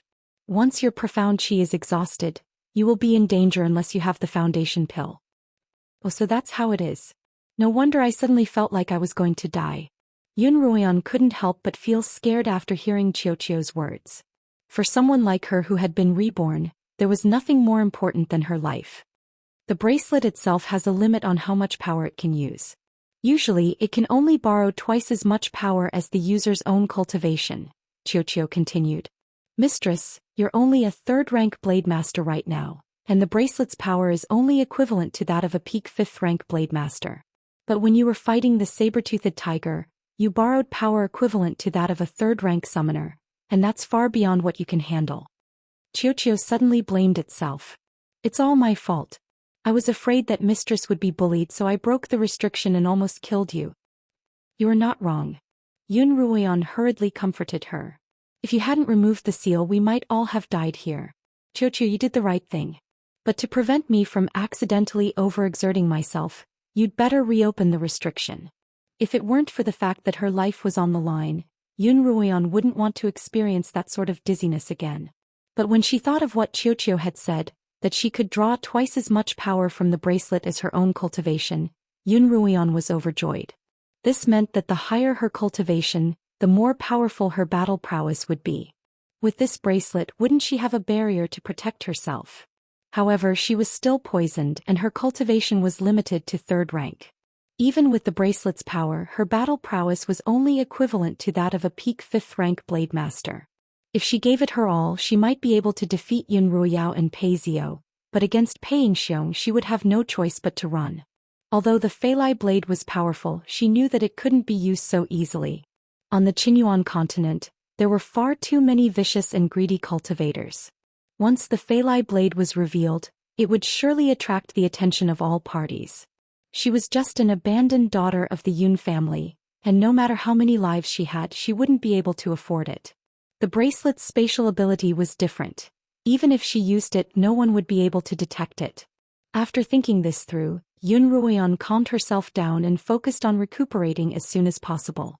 She sat cross-legged in the bracelet's pocket dimension, beginning to cultivate a foundational technique that allowed her to absorb spiritual energy from the heavens and the earth. Xianxia said that although it had many high-grade techniques, Yun Ruoyan's foundation was too weak to learn any of them. Currently, the foundational techniques were the most suitable for her. Only after cultivating in the bracelet's pocket dimension for an entire night did Yun Ruoyan feel a little less drained. By the time she opened her eyes, the sky was already bright. You're awake, Sister Ruoyan. Yun Ruoyan first heard Lin Qingshue's voice, and then the other two quickly gathered around. What happened to me? Yun Ruoyan pretended not to know anything as she looked at the 3 of them in confusion. Sister Ruan, you killed the megalodon single-handedly last night and then fainted. As Lin Qingchen spoke, she reached out and placed her hand on Yun Ruoyan's wrist. Although Lin Qingchen hadn't been discovered to have talent as a pillmaster, she had studied medicine with Lin Zainan for many years, and could be considered one of the most famous physicians in the Li Kingdom. "Sister, you're recovering very quickly." Lin Qingchen let out a sigh of relief. "Last night when you suddenly fainted, I took your pulse and found that your pulse had stopped for a short period of time. That was a sign of extreme exhaustion, and both Xianxia and I were quite frightened." Lin Qingchen was a little wooden, and unlike Lin Xianxia, who loved to talk and laugh, she had always kept her emotions hidden. For her to appear so frightened, it was clear how bad her condition had been last night. Lin Xianxia, who usually chattered incessantly, was abnormally quiet at this moment, staring at Yun Ruoyan without blinking. "What's the matter? My face is oozing pus again." Yun Ruoyan reached out to touch the birthmark on her face. No. Lin Xianxia hurriedly waved her hands, blinking her large eyes. "Sister Ron, can I ask you a question?" Yun Ruoyan sighed inwardly. It was finally here, and she didn't know how much longer she'd have to explain her sudden increase in fighting ability. Before Yun Ruoyan could nod, Lin Xianxia impatiently asked, "Sister Ron, how did you suddenly become so frightening last night? It was as if you were possessed by the god of war." Even now, Lin Xianxia could still clearly remember how Yun Ruoyan, who had been lying next to her, had suddenly stood up, as if she had transformed into a completely different person. "I won't let anything happen to you." At that moment, Yun Ruoyan's entire body exuded a terrifying strength. There's a secret cultivation technique on the Qinyuan continent that can raise one's cultivation in a short period of time, but it's extremely harmful to the body. "Did you use it?" Yifeng suddenly asked. Yun Ruoyan hesitated for a moment before quickly denying it. "Of course I didn't. That technique would harm both myself and others, and I'm only 13. How could I have cultivated it?" There was a technique on the Qinyuan continent that forcibly absorbed another person's cultivation, but it was extremely easy to cause a backlash, and it was so cruel that it was classified as a forbidden technique. Zhou Yifeng looked at Yun Ruoyan's childish face and also felt that it was impossible. "Then how did you do it?" he continued to ask. Yun Ruoyan knew that she wouldn't be able to escape this question today. Although she didn't want to lie, some secrets could only be buried in her heart. For example, the fact that she had been reborn or that she possessed two treasures. "Actually, I don't know either." Yun Ruoyan rubbed her forehead and covered her eyes with her hands, pretending to be distressed. In truth, she was afraid that her eyes would betray her. "You don't know either?" the three people around her asked at the same time. "It's true." Yun Ruoyan suddenly thought of an excellent excuse. "I can tell you a secret, one that only grandfather and I know. You must keep it a secret." "What secret?" The Lin sisters were even more confused. What kind of secret would be kept from even them? "You all know that I've been a genius at cultivation since I was young, but as time passed, my talent became weaker and weaker. In the end, I became a cripple." The Lin sisters were naturally aware of this, but this was the first time Zhou Yifeng had heard of it. He couldn't help but frown. Everyone thought that this was a natural trait, and even grandfather couldn't find the reason. "But not long ago, the birthmark on my face was accidentally scratched, and I discovered that I'd been poisoned." Yun Ruoyan continued. "Grandfather said that I'd been poisoned by a slow-acting poison that would restrict my cultivation and ruin my appearance. He's currently refining an antidote for me, and after eating it a few times I feel much better than before. Even my talent for cultivation is showing signs of returning. As a result, I think that my sudden increase in strength is the result of my cultivation, which has been suppressed for so many years." Yun Ruoyan paused for a moment, waiting for their reaction. "Good preparation." Lin Qingchen continued. "From a medical point of view, this is indeed a possibility. No wonder Sister Ruan's been getting stronger and stronger recently. So the poison in her body has been cured." Lin Qingxue was already convinced by Yun Ruoyan's words. "Who poisoned Sister Ruan? How vicious! We must capture her and tear her to pieces." As Yun Ruoyan lamented that her two sisters were so gullible, Madame Anne's face surfaced in her mind. When she got out of the Imperial secret territory, it was time to settle this score. Chapter 31. Although Yun Ruoyan had woken up and had recovered more than half of her spiritual essence, her body was still a little weak, and her legs would turn to jelly after a few steps. After some discussion, they decided to rest for the day and continue on the second day. Not far away, the saber-toothed tiger's carcass lay quietly on the ground. After Yun Ruoyan had fainted last night, they had all been so worried that none of them had thought to deal with the tiger's treasures. With the help of the Lin sisters, Yun Ruoyan walked over to the tiger's carcass. After a night's time, the saber-toothed tiger's carcass was already a little stiff. Only its two long fangs reflected a cold light under the sun, showing its former glory. The saber-toothed tiger is a mid-rank magical beast, and its entire body is a treasure. Zhou Yifeng carefully touched one of the fangs, his eyes shining. If I were to use its fangs as arrowheads, they would definitely be very hard and sharp. Brother, if you had a sharp enough arrow, the saber-toothed tiger from yesterday definitely wouldn't have been a match for you. Shuolin, who had been tugging on Zhou Yifeng's arm, looked up. If Yun Ruoyu's group had heard this, they would surely have laughed their heads off. But Yun Ruoyan had seen Zhou Yifeng's archery. Yesterday, when dealing with the saber-toothed tiger, Zhou Yifeng's arrows were both fast and accurate. Unfortunately, his arrows weren't sharp enough to pierce through the tiger's tough fur, and could only serve as a distraction. If he had a sharp enough arrow, even if he couldn't kill the tiger, he would at least be able to heavily injure it. Brother Zhou, you're amazing! Lin Xianxia exclaimed, but what she was implying was that not only was Zhou Yifeng's archery amazing, but his cooking was also amazing. It's a pity that only a 5th-rank forge master or above can forge such good materials into a weapon, Zhou Yifeng continued regretfully. There were a total of 4 cultivation professions on the Abyssal Continent: blade masters, forge masters, summoners, and pill masters. Blade masters didn't require any special talent, as long as they could practice a basic technique and absorb spiritual energy from the heavens and earth into their own. Of the other 3 professions, forge masters were the most common, followed by summoners, and the rarest were pill masters. Once a descendant of the family was discovered to have talent in alchemy, he would immediately become the focus of the family's nurturing. Those with mediocre talent could only become blade masters, and it was very difficult for them to break through to 7th rank. Only after reaching 7th rank could one become a pill master, a forge master, or a summoner. Every cultivation profession was further divided into 9 levels. The first 3 levels were the basic levels, which were relatively easy to achieve. The higher levels, the more difficult it would be. Some summoners and apothecaries might never be able to reach level 4 in their entire lives. Forge masters, on the other hand, were easier to find, so blade masters and forge masters were the most common occupations on the Qinyuan continent. When it came to the refinement of weapons, the better the materials, the higher the cultivation of the refiner was needed. This was the same principle as alchemy because both of them required fire.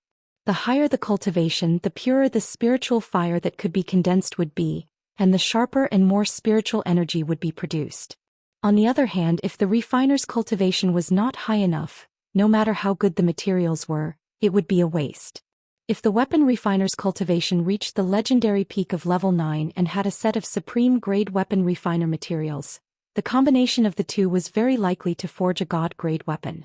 For example, this was how Yun Ruoyan had obtained the Feilai blade. Although 5th-rank forge masters weren't all that impressive on the Abyssal Continent, to a beastkin brat like Zhou Yifeng, who didn't even have a shred of status, he was undoubtedly someone important. As a result, he could only stare at the 2 fangs dejectedly, thinking that if he could bring one out of the imperial territory, he'd definitely be able to sell it for a good price. I do know a forge master, Yun Ruoyan interrupted Zhou Yifeng's train of thought. He's already at the peak of level 5, so it shouldn't be a problem for him to refine these fangs into arrows. In any case, leave it to me. Yun Ruoyan hated owing others favors, and Zhou Yifeng had helped them out twice. Naturally, she would remember this favor and find an opportunity to repay him. She just hadn't expected the opportunity to come so soon. Really? That's great. Zhou Yifeng didn't hesitate, his already bright eyes growing even brighter. Sister, although you're the sole wife-born daughter of the Yun family, you haven't received much attention in recent years. How did you know a 5th-rank forge master? Lin Xianxia asked. Yun Ruoyan smiled. You've all met this forge master before. He's Pei Zio's father, Pei Yingxiong, the one who accompanied me to the Lins to ask for medicine. Ah, the old man who was ridiculed by grandfather and even used a high-grade alchemy furnace to exchange for medicine? Lin Xianxia interrupted. I don't think he's a magnanimous person. Will he help? If grandfather were to do it, it shouldn't be a problem, Lin Xianxian murmured. But grandfather never asks for help. Lin Zainan and Pei Yingxiang were both fifth-rank cultivators, but even 100 Pei Yingxiangs wouldn't be a match for a single Lin Zainan. Of course I don't need grandfather's permission, Yun Ruoyan smiled. Yun Ruoyan smiled. She turned her head to look at the spear stuck in the ground not far behind her. She said slowly, I just need to wait for him to come beg me again. In the afternoon, they worked together to extract the saber-toothed tiger's 2 fangs, as well as its most precious core. The tiger's core was golden, about the size of a baby's fist, and Lin Xianxia couldn't bear to let go of it. Ah, I thought the beast core of a hound was cute enough, but the saber-toothed tiger's is even cuter. Lin Xianxian took the core and handed it to Yun Ruoyan. Sister Ron, you were the one who killed the saber-toothed tiger, so this core should be your spoils of war. No matter how close the 2 sisters were to Yun Ruoyan, they were still from different families, and most of the spoils of war would belong to their respective families. If Yun Ruoyan were to obtain this core for the Yun family, it would surely raise her status within the family. Lin Xianxia's carefree personality hadn't thought of this, but she immediately understood her sister's words. That's right, Sister Run, this should be yours. Yun Ruoyan, however, didn't take it. Instead, she pushed it away. If not for you guys protecting me yesterday, I'd probably have become food for the saber-toothed tiger, so this core belongs to everyone, including Zhou Yifeng. Yun Ruoyan glanced at Zhou Yifeng. Zhou Yifeng had already received Yun Ruoyan's promise to forge a weapon for him. Given that she was a 5th-rank forge master and had top-grade materials, the weapon she forged would at least be mid-grade. He was already quite satisfied with this, but he hadn't expected Yun Ruoyan to still want to share a portion of the beast core with him. I'll be fine with these 2 fangs, but I don't want the beast core, Zhou Yifeng replied. You clearly have a share, and I've already said that we sisters won't take advantage of you. Yun Ruoyan's attitude was very resolute. From the start, she hadn't intended to let Zhou Yifeng travel with them. First, she didn't know how strong he was, and second, he had a weak sister with him. She was afraid that he'd be a burden. Second, she didn't know him well, and she was afraid that they wouldn't be able to coordinate well in battle. But after 2 days of interaction, Yun Ruoyan had already accepted him as a member of her team. Since he was part of her team, she naturally couldn't be stingy. In her past life, it was precisely because she didn't know how to win the hearts of others that she'd ended up all alone, with no one to collect her corpse. Listen to me, it's settled. Yun Ruoyan took the beast core and stuffed it into Lin Xianxian's pouch. Lin Xianxian's pouch had its own secrets, and for convenience's sake, everyone agreed to leave all the treasures they'd obtained with her, and they'd split them evenly once they got out. Zhou Yifeng didn't refuse, and his face remained expressionless. However, his heart wasn't at peace. As a beastkin, this was the first time he'd been treated as an equal. The spiritual energy within the Huang family's territory was much denser than outside. After dealing with these matters, the group began to meditate and cultivate. As soon as Yun Ruoyan sat down, she sent her mental energy into the pocket dimension. The spiritual energy within the pocket dimension was much denser than in the territory itself. After a full day and 2 nights of rest, coupled with Lin Xianxian's decoction, Yun Ruoyan was more or less recovered by the next morning. This was the 3rd day since they'd entered the territory, and there were still 7 days left until the end of the trial. If they couldn't get out of the mystic realm by then, they'd have to wait 3 years to enter Kongming Academy. 3 years of waiting wasn't much to the Lin sisters, but Yun Ruoyan desperately wanted to leave the Yun family, and the only way she could do that was to enter Kongming Academy. Yun Ruoyan couldn't help but feel a little anxious, but she didn't show it so as not to disturb the others. Brother Zhou, won't it be too tiring for you to carry Huya and Lin on your back? Do you want me to carry you for a while? Lin Xianxia's voice rang out eagerly. She'd been chattering away with Zhou Yifeng the entire morning. Even though Zhou Yifeng wouldn't necessarily respond to her 10 times, it didn't dampen her enthusiasm in the slightest. Lin Xianxian turned back to look at her sister, frowning slightly. Yun Ruoyan smiled and shook her head. In her previous life, she'd thought her sister to be simple-minded and silly. But now she found Lin Xianxian's bright, innocent and cute personality to be quite a rarity, and she quite liked it. I don't want you to carry me, brother. Zhuo Lin, didn't seem to appreciate Lin Qingqian's enthusiasm. No need, I'm used to carrying you. Zhuo Yifeng also refused. On each of his shoulders hung a tusk half the height of a grown man, and on his back hung Zhuo Lin. Even as he walked, his face didn't flush and he didn't even pant. Even Yun Ruoyan couldn't help but marvel at how terrifyingly strong beastkin bodies were. Hey, Zhuo Lin. Lin Qingqian looked at Zhuo Lin, who turned her head to the side. You're at least 10 years old, aren't you? Why do you need someone to carry you? What does it have to do with you that I want my brother to carry me? Zhuo Lin shouted angrily. Usually she didn't like to talk much unless there was an emergency. But Lin Qingqian just had the ability to make her angry. Lin, I'm telling you, even though we're girls, we can't rely on each other for everything. Brother, there's a herd of beasts nearby, Zhuo Lin suddenly whispered into Zhuo Yifeng's ear. Everyone be careful. There's a herd of beasts nearby. Zhuo Yifeng immediately stopped and looked around cautiously. Chapter 32. At Zhuo Yifeng's warning, all of them held their breaths. Only then did they realize that their surroundings had become extremely quiet, as if even the incessant wind had disappeared. This was a clear sign that a powerful magical beast was about to appear. Qiu, Yun Ruoyan called out in her mind. Can you sense what kind of beast horde it is? Based on the aura, it's not a particularly powerful creature, but there's a large number of them. It is. Qiu couldn't immediately determine what kind of beast it was. What a strong fishy smell. Snakes. Snakes. Zhuo Lin's voice trembled. Yun Ruoyan listened carefully. Indeed, there was a rustling sound coming from the west, the sound of the snakes slithering against something. The snakes are coming from the west and they're heading east. Let's retreat to the south, Yun Ruoyan commanded decisively. They followed her footsteps into the southern forest, but before they could take more than a few steps, they heard a female scream from behind them. That voice belonged to none other than Yi Qianying. Yun Ruoyan's heart skipped a beat. They'd stopped at the spot where they had killed the saber-toothed tiger for a day and 2 nights. According to what Paizio had said, if they hadn't found the exit, they would have circled back to where they'd started, but they hadn't. Yun Ruoyan had always thought that they had found a way out of the territory, but she hadn't expected to run into them here. Enemies were bound to meet on a narrow road and they just wouldn't go away. So many snakes. Help. Yi Qianying cried out in alarm. There's someone in the south. Let's follow them. Yun Ruoyao called out to the group before following Yun Ruoyan's group into the southern forest.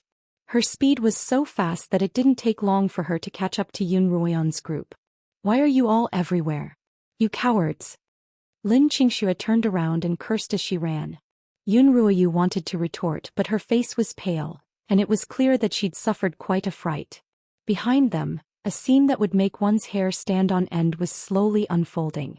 The green snakes, big and small, were densely packed as they spread towards them. It was simply impossible to estimate the number of snakes. The strange fishy smell in the air grew stronger and stronger. Paizio held his sword in one hand and Yi Qianying in the other, running at the back. Yi Qianying suddenly tripped, causing Paizio to stumble as well. With this, the two of them were instantly surrounded by the swarm of snakes. Paizio let go of Yi Qianying's hand and pulled out a dagger from his waist. He held his sword in his other hand and used both of his hands to protect himself from any danger. Countless small snakes were cut into 2 by his sword, and for a moment, a rain of snakes flew everywhere. Yi Qianying crouched behind him, her face alternating between green and white. The few people who were running in front were quickly caught up by the snakes. They had no choice but to stop and draw their weapons to kill the snakes. There's no way. Lin Qingshua's. There, Lin Qingshu Lin said. Ruan's Yun said, I, Yun, and Yifeng, the Lin, Yun, and ran. When Yun Ruoyan and Zhuo Yifeng arrived in front of the Lin sisters, they were surprised to find that wherever Zhuo Yifeng went, the snakes all retreated. As if they'd received some sort of order, or perhaps they'd met their natural predator, they all turned to surround someone else. Yun Ruoyan was puzzled. It's the fang of a saber-toothed tiger. Qiu reminded her in her mind. The saber-toothed tiger is a mid-rank magical beast, and this maze forest should be its territory. The snakes must have smelled the saber-toothed tiger's fang and treated Zhou Yifeng as their lord, so they're afraid. Yun Ruoyan hurriedly called for everyone to get closer to Zhou Yifeng. Indeed, the snakes surrounding them stopped a foot away from Zhou Yifeng. Why aren't the snakes biting them but us? Yun Ruoyu shouted as she killed the snakes. They must have some sort of treasure that can repel the snakes, Yi Qianying said, her voice trembling. Whatever the reason, let's learn from Sister Ruoyan, Yun Ruoyao said. The others immediately understood what she meant. Yesterday when they'd faced the saber-toothed tiger, Yun Ruoyan had wanted to use them as scapegoats. Why not give them a taste of their own medicine today? They began to approach Yun Ruoyan's group in unison. Those shameless cowards. They're coming our way. What should we do? Lin Qingxue cursed. Yun Ruoyan hated every single one of them, but she remembered that Pei Zio was very familiar with the territory, and if they wanted to find the exit they'd have to rely on him. Forget it, let's just save their lives. Yun Ruoyan said coolly. Although the Lin sisters also disliked them and felt that their escape yesterday was shameless, they couldn't just stand by and watch them die, so they didn't object. Pei Zio, Yun Ruoyao and the others quickly retreated to within 10 feet of Zhou Yifeng, and the snakes surrounded them in a 10-foot radius. Hey, we thought you'd left long ago, but we didn't expect to see you here. Lin Qingxue didn't miss the opportunity to taunt Yun Ruoyu. Yun Ruoyu gritted her teeth, still recovering from her fright. Sister Ruan, I'm so glad you're all right. The one who spoke was Yi Qianying. Her pretty face was a little pale from the shock, and her large eyes were glistening from her tears. Her affectionate greeting to Yun Ruoyan was truly bewitching. Thank you for your concern. Are you disappointed that we didn't die? Lin Qingchen immediately choked her back. Yi Qianying shut her mouth awkwardly. Sister Ruoyan, we left yesterday to preserve our family's strength. I hope you can understand, Yun Ruoyao said matter-of-factly, not the slightest bit guilty. When she had seen Yun Ruoyan and the others, she had been surprised that they were still alive. In fact, she had felt a little guilty. Even if Yun Lan wouldn't blame them, it wouldn't be a good thing to abandon her sisters and flee. However, Yun Ruoyao's mental fortitude was still quite good. She quickly suppressed her guilt and made her high-sounding excuse sound even more convincing. Yun Ruoyan didn't want to pay attention to her, so she directly ignored her words. She frowned as she looked at the snakes surrounding them, neither attacking nor leaving. We can't just be surrounded like this. We have to think of a way to escape, she couldn't help but say.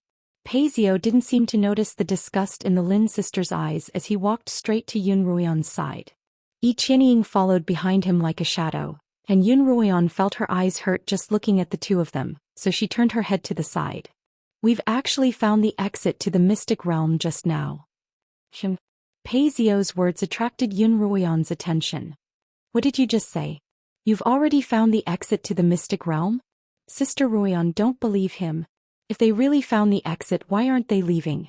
Could it be that they're worried about us and that's why they've come back? Lin Qingxue looked at Pei Zio disdainfully. Although he looked like a decent person, he was actually a coward who was afraid of death. Her family's core foundation pill had been wasted on him. Brother Zio isn't lying. We really did find the exit, Yi Qianying hurriedly explained. Yi Qianying hurriedly explained, we were just about to go out when we accidentally touched a restriction and angered the snake horde.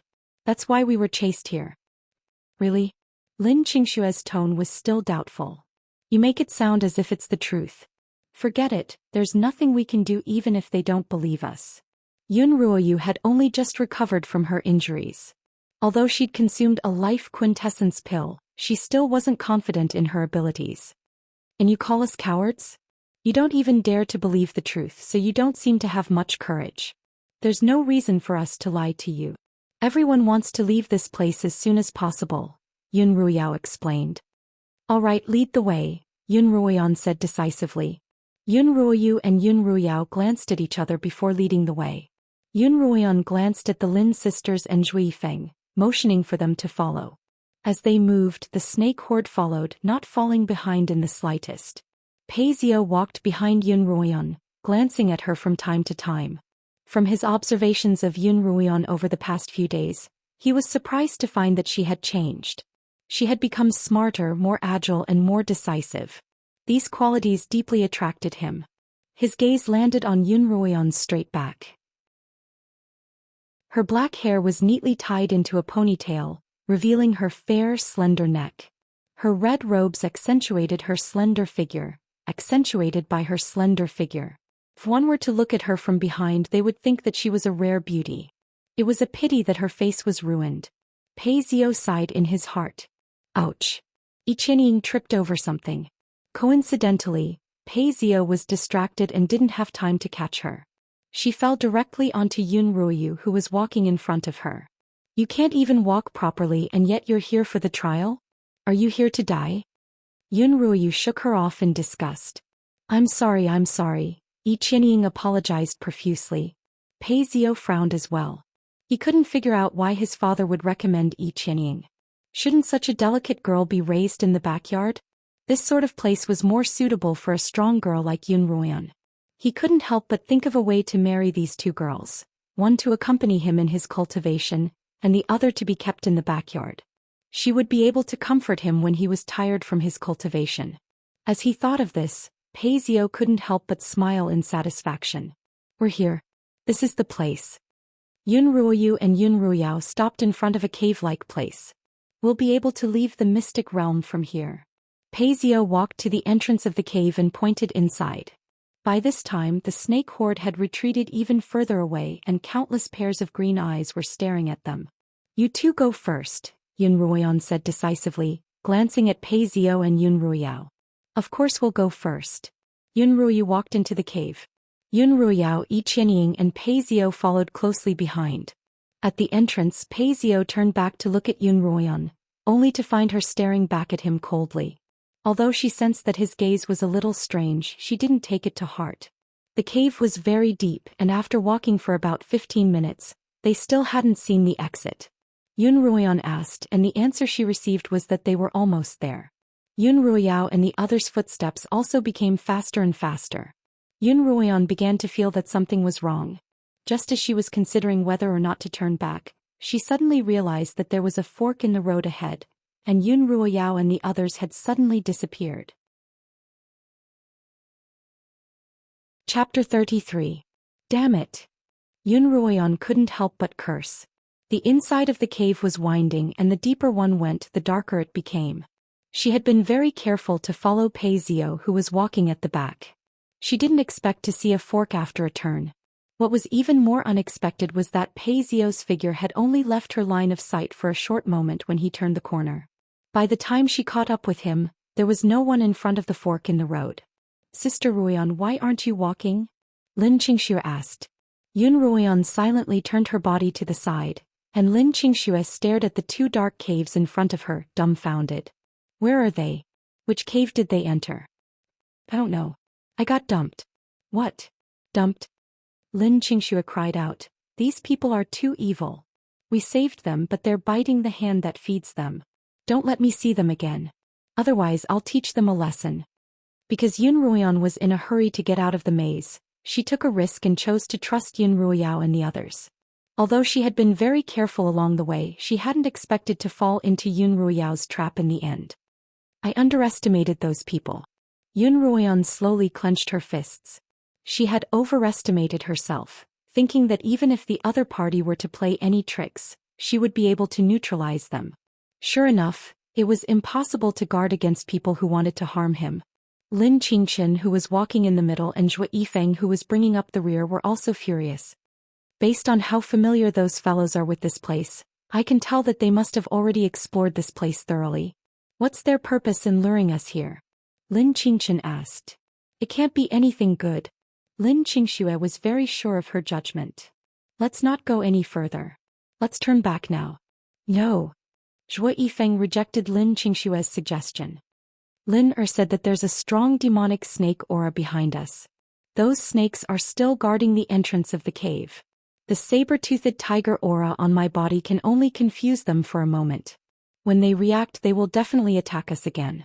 Not only that. Zhou Lin whispered from Zhou Yifeng's back. I can feel their restlessness. They seem to have reacted. Zhou Lin's words made everyone even more nervous.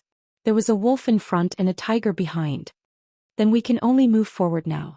There are two entrances here, and Yun Ruoyao must have entered one of them. In that case we still have a 50% chance of escaping. But which one should we go to?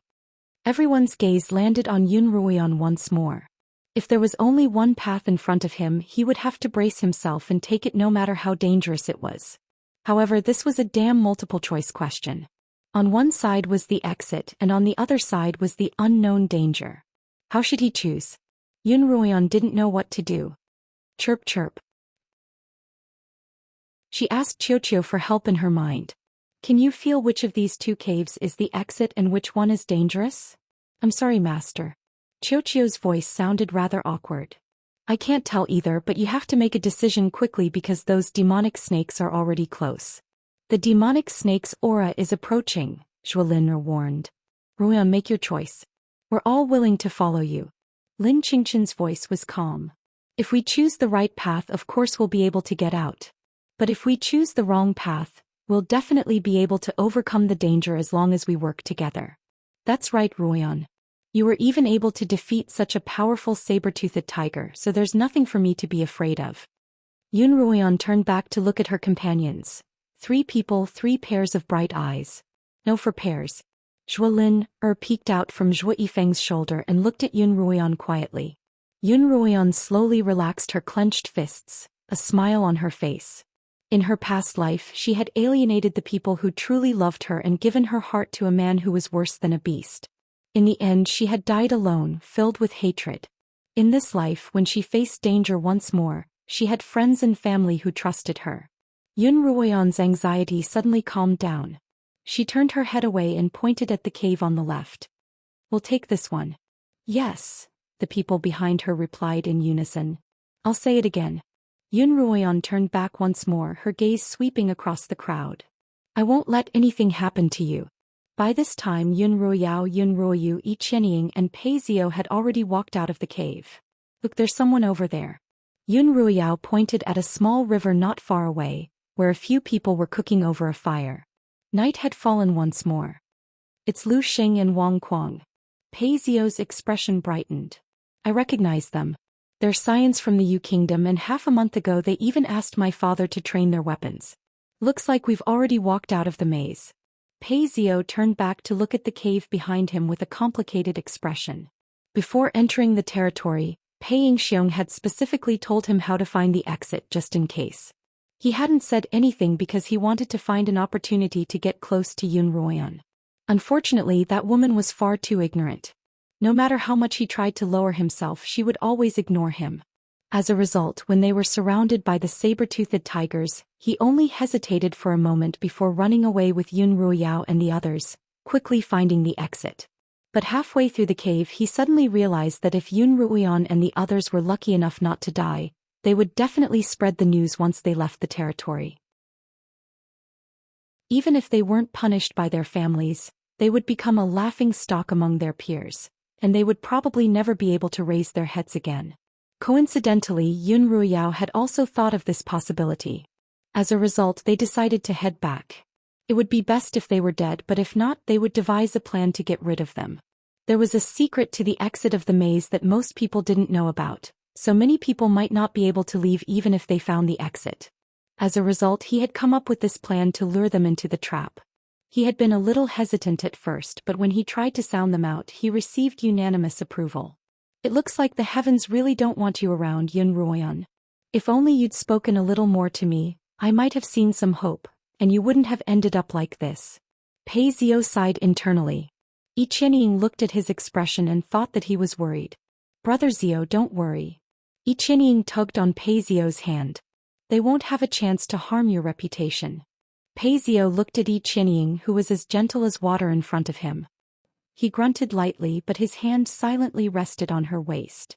But they still have a 50% chance of making it out alive, Yun Ruoyu protested. Yi Qianying smiled faintly, a cold glint in her eyes. Even if they chose the right path, the snakes hiding in the cave wouldn't let them go. This was because Yi Qianying had been tested as a summoner at a young age, and one of the reasons why the Yun family had always valued her so highly. However, she was slow and lazy when it came to cultivation. She had been a 4th-rank blade master for 2 whole years, so she hadn't been able to begin training as a summoner. However, with her talent and unique perception, She was able to concoct powders that could attract all sorts of magical beasts. At the time, the saber-toothed tiger had only attacked Yun Ruoyan because she had sprinkled this powder on Yun Ruoyan's body. And now, when she had pretended to fall, she had sprinkled the same powder on Lin Qingshue's body. The image of Lin Qingshue's disgusted expression flashed through Yi Qianying's mind, and she felt incredibly pleased. Don't blame me for being heartless. Who told you to be so ugly and try to steal Brother Zio from me? You have to die. By this time Yun Ruoyan's group had already reached the depths of the cave. What they didn't know was that they were less than halfway to the exit of the maze realm. Originally there was still some light in the cave, but as time passed, it grew darker and darker until it was pitch black. Lin Qingshan took out a beast core from her pouch and handed it to Yun Ruoyan. The golden-yellow saber-toothed tiger core gave off a faint white glow, barely illuminating the path ahead. The others all held the beast cores of fiery-maned hounds in their hands. Compared to the saber-toothed tigers, the glow was slightly weaker, but it was still better than nothing. How much longer do we have to walk? Is this a bottomless pit? Lin Qingxue murmured, shivering involuntarily. Brother, an even quieter voice called out from Zhou Yifeng's back. What's the matter, Lin? Zhou Yifeng turned to look at his sister. Zhou Lin shook her head, and Zhou Yifeng turned back and continued walking, not paying much attention to her. Zhou Lin frowned slightly. She could smell the faint odor of a demonic snake, but when she tried to identify it, the odor had disappeared. Her nose shouldn't be acting up, so what was going on? While Zhou Lin was still puzzled, Lin Qingxue suddenly felt her feet slip. She let out a low cry. Did I step on something? Everyone stopped in their tracks. She held the saber-toothed tiger core in her hand and leaned over to take a look. Lying on the ground was a dark green snake only as thick as a finger, its head flattened by Lin Qingshue's stomp. Oh, it's just a little snake. That scared me. Lin Qingxue patted her chest and let out a sigh of relief. This small interlude didn't attract the group's attention, and they continued walking forward. But after a few steps, Lin Qingxue screamed again. As she screamed, she flung an object at Yun Ruoyan, who was walking in front of her. Yun Ruoyan unsheathed her sword and sliced the snake in two. Why are these things always staring at me? Lin Qingxue was a little exasperated. Yun Ruoyan also found it a little strange. She held the beast core in her hand and shone it around her. Suddenly she discovered that there were many strange stones embedded in the walls of the cave. She couldn't help but move her head closer to take a closer look. As she did, all the hair on her body stood on end. The densely packed round pebbles were clearly demon snake eggs. Oh no! Yun Ruoyan screamed. Just then the entire cave began emitting a sound similar to that of an egg breaking. Crack, crack, crack, crack, crack, crack. Incessant. What's wrong? What's going on? Everyone was confused by the sudden turn of events. Chapter 34. This is a nest of snakes. Zhou Lin's voice trembled. Mistress, run. At the same time, Qiuqiu's voice rang out in Yun Ruoyan's mind. Everyone run. The walls are full of snake eggs, so be careful not to touch them. Yun Ruoyan shouted as she ran forward. But it was too late. Countless little snakes drilled their emerald green heads out of the eggs on the stone wall. Even above their heads, a rain of snakes began to fall. The small snakes which had just hatched were still covered in slime. As they fell, a putrid stench filled the entire cave. Yun Ruoyan and the others ran as fast as they could, but the small snakes seemed to be under someone's command. They slithered along the walls and stopped in front of them. In front of him they were densely packed, forming a solid wall of snakes. Seeing that the path ahead was blocked by the wall of snakes, the group could only run backward. After much difficulty they reached the fork in the road, but the path behind them was also blocked by snakes. Now all that was left was the tunnel on the right. Without any hesitation the group turned around and ran in. This tunnel didn't have any snake eggs, and it seemed to be much more spacious than the other one. However, the snakes behind them continued to chase after them like a flood. After running for some time, Yun Ruoyan felt as if her internal organs were aching from the intense running. After all, she had just battled the saber-toothed tiger 2 days ago, and her body hadn't fully recovered yet. Finally, a faint light appeared in front of them. We're at the exit. We're finally at the exit. Lin Qingxue had long since run to the front of the group, and she was almost exhausted. Because of the powder that Yi Qianying had sprinkled on her to attract snakes, the snakes became even more frenzied. Sometimes they would leap over the others and pounce on her. As a result, Lin Qingxue, who had been following Yun Ruian the entire time, ran to the front of the group. Lin Qingxue ran out of the tunnel in a huff and collapsed on the ground. Her entire body felt weak and she kept muttering, "I can't run anymore, I can't run anymore. Even if I'm eaten by snakes, I won't run." Although she said this when she felt something on her shoulder, she still bounced up and prepared to continue running. "Don't run, it's fine now." Yun Ruian's voice rang out from behind her. Only then did she dare to look back. The entrance of the cave that they had just escaped from was densely packed with green demonic snakes.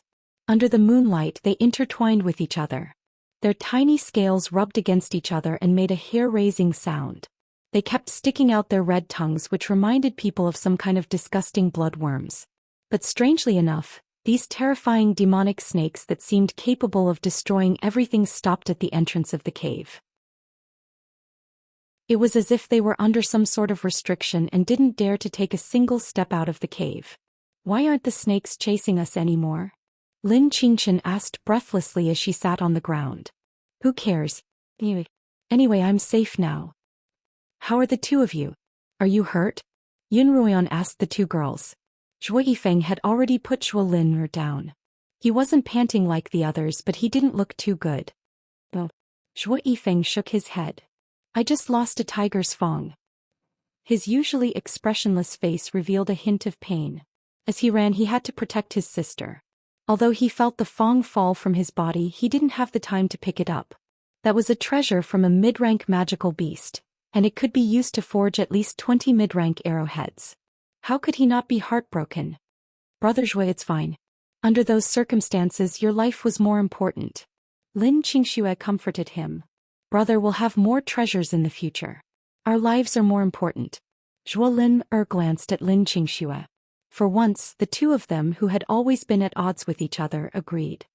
"Are we out of the mystic realm?" Lin Qingchen asked as she surveyed her surroundings. They were in a place that resembled a valley. In the night, the chirping of insects and the gentle breeze gave them a sense of contentment. "Whether it's the mystic realm or the mystic realm, I want to have a good sleep first," Lin Qingxue cried out. Her words echoed everyone's thoughts. The group found a place, started a fire and rested. It was the beginning of summer and even the nights weren't cold. However, for safety's sake they still started a fire. Zhou Yifeng, who had the best physique among them, kept watch and the others quickly fell asleep. The night passed peacefully, and the group felt as if the sun had risen as soon as they closed their eyes. Yun Ruoyan woke up to a strong aroma. When she opened her eyes, she saw Zhou Yifeng busying himself in front of the fire. "Didn't you sleep all night?" Yun Ruoyan walked up to Zhou Yifeng's side, a little embarrassed.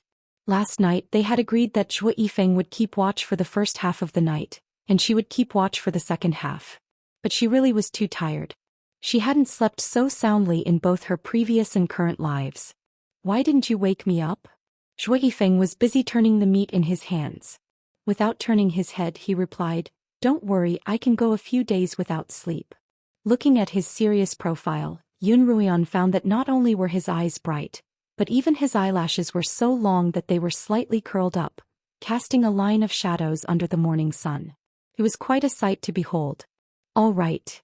Zhou Yifeng took the meat from the fire and turned around to meet Yun Ruian's large eyes. He couldn't help but freeze. Yun Ruian was looking at Zhou Yifeng from the side, and this angle just happened to hide the birthmark on her right cheek, accentuating her snow-white skin with her red collar.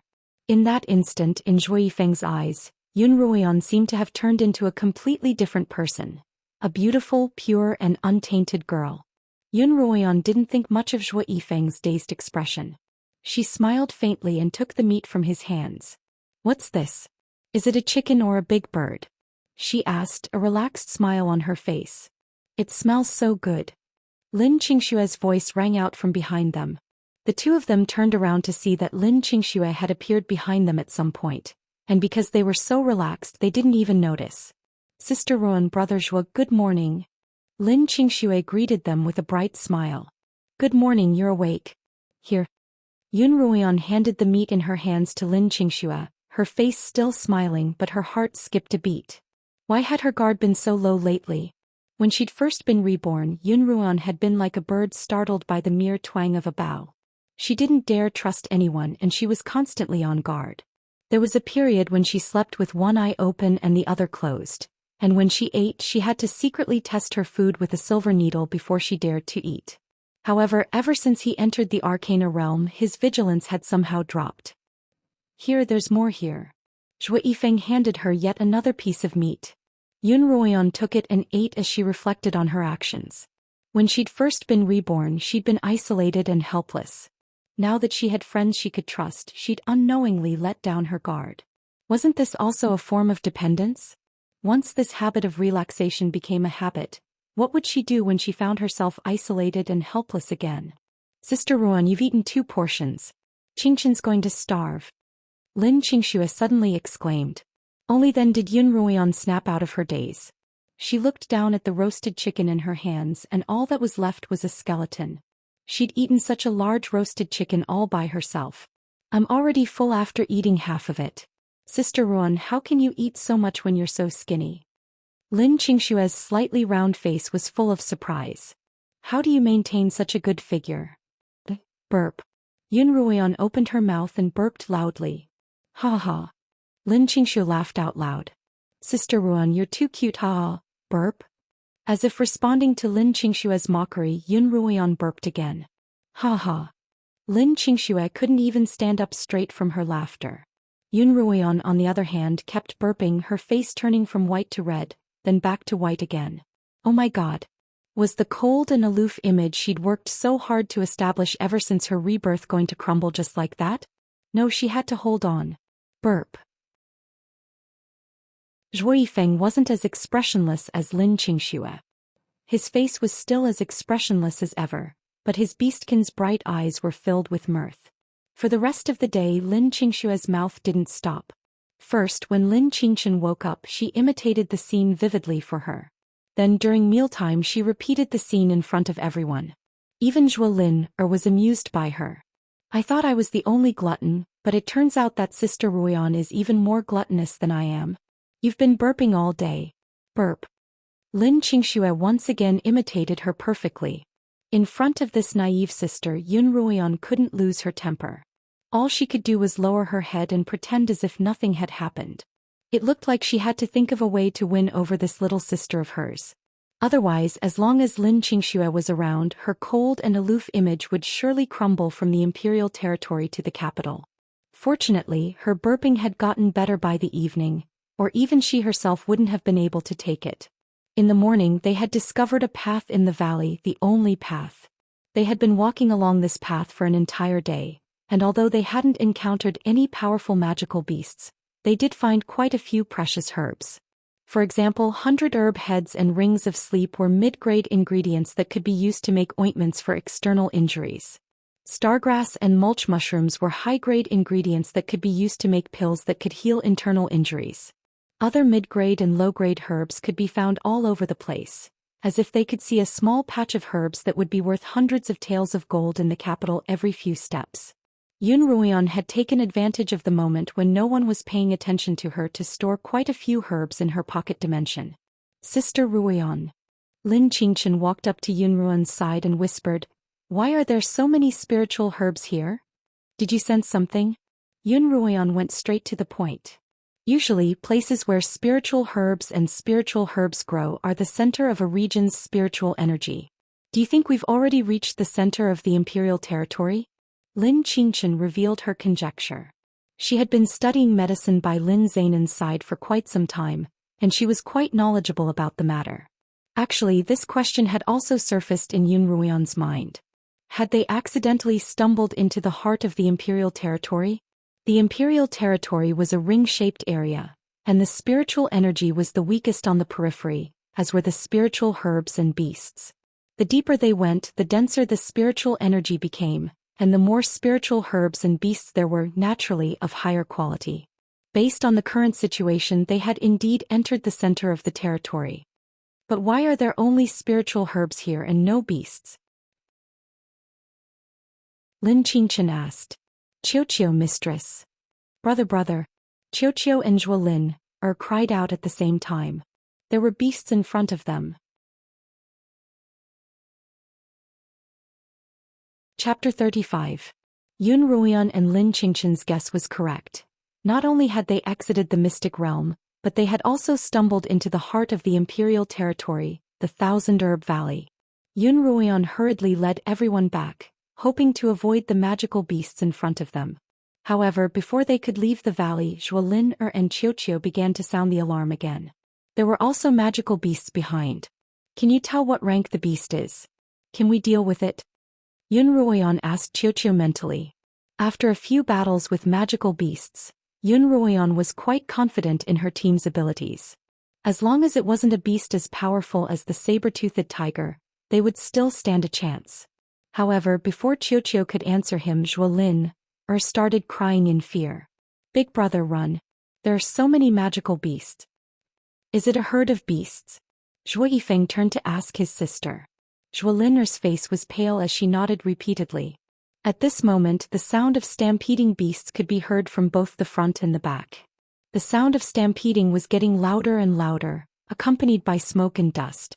One must know that in early summer, this valley was lush with plants and the ground was not dry. If it wasn't for the huge commotion, there wouldn't have been any smoke rising. After escaping the pincer attack of the demon snakes, they encountered another pincer attack of the demon beasts in just 1.5 nights. It was impossible for them not to panic. Even Lin Qingqian, who was naturally calm and composed, was in a state of panic. The usually expressionless Zhuo Yifeng's face once again showed signs of panic. As for Zhuolin and Lin Qingxia, there was no need to even mention them. What to do? Lin Qingxia had already unsheathed her sword. Her eyes flickered between the smoke in front of her and the movements behind her. Hurry up and think of something. I don't want to be bitten to death by a magical snake, and I don't want to be trampled to death by a herd of beasts. Compared to the others, Yun Ruoyan was much calmer. After all, she had been reborn and was much older than these youths. In addition, she had experienced pain, despair and death, so her heart was tempered to become stronger. Yun Ruoyan might not have been aware of these qualities, but whenever she encountered an emergency, she would always be able to face it with a clear mind. Yun Ruoyan's pair of eyes scanned the surroundings spiritedly. The width of the path in this valley was about the same as the streets in the imperial city, and it could probably accommodate 2 carriages at the same time. From this, it could be inferred that smaller magical beasts could pass through 4 or 5 at the same time, while larger ones like the saber-toothed tiger could only pass through 2. In that case, it could be deduced that it was impossible for the magical beasts in front and behind them to pass by each other peacefully. Magical beasts were prideful animals. As the saying goes, when 2 people meet on a narrow path, they will clash behind closed doors. Yun Ruoyan's gaze landed on the cliffs on both sides of the path.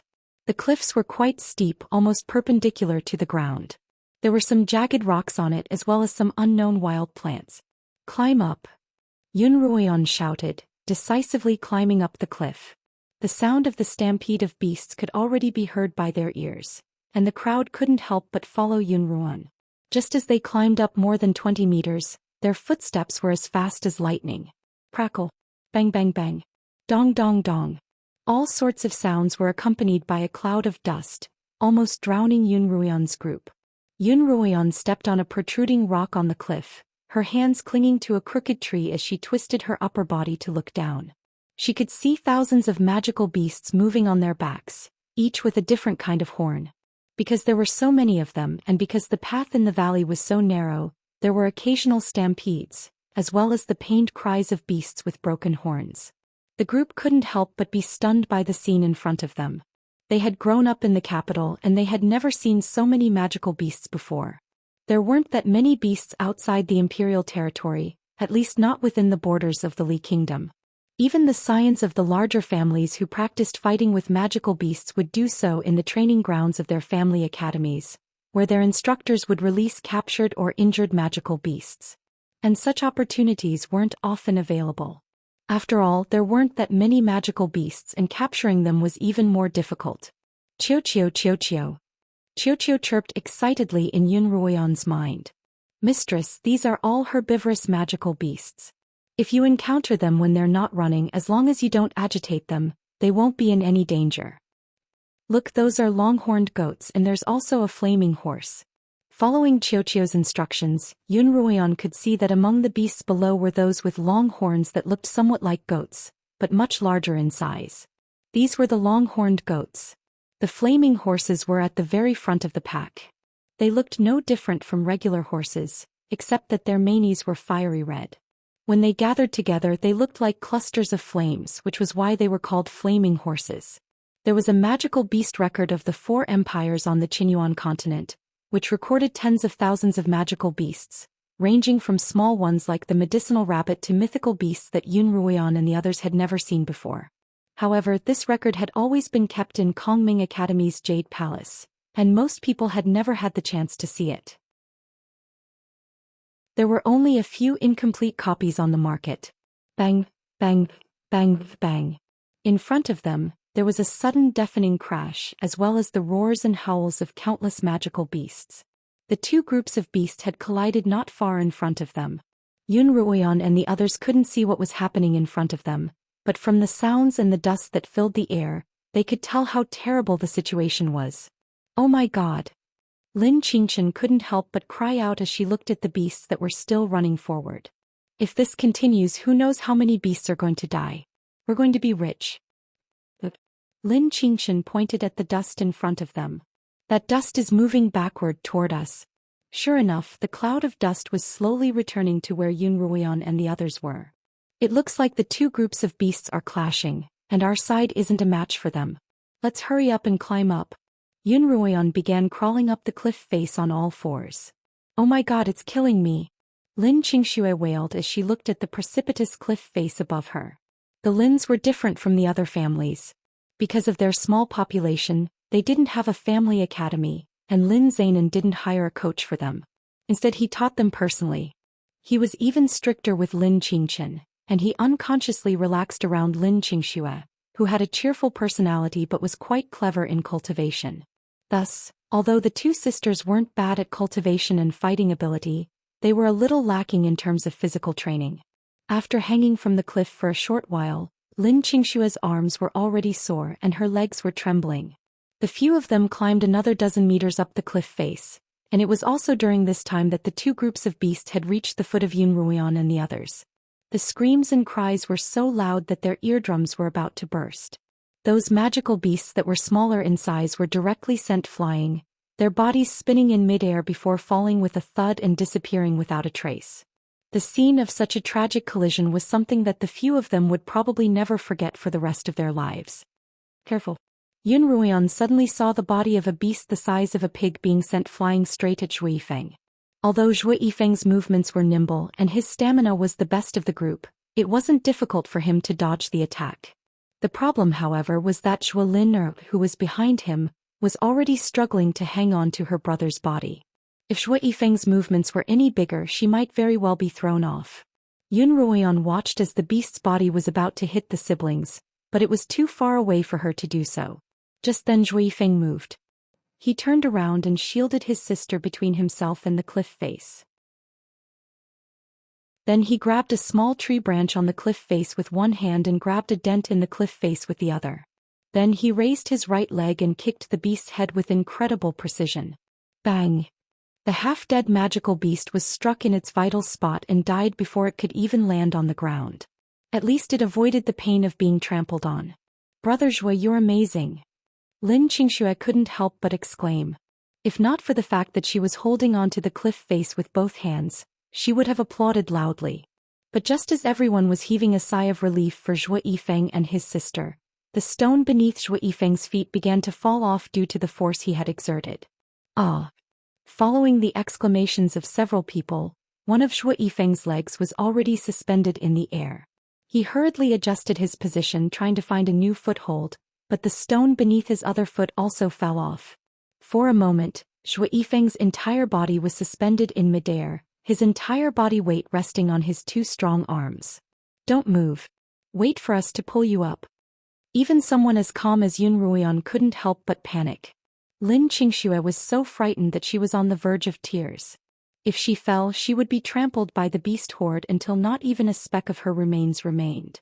Although the Lin sisters were relatively close to Zhou Yifeng, it was difficult enough for them to even look after themselves, let alone a large man like Zhou Yifeng.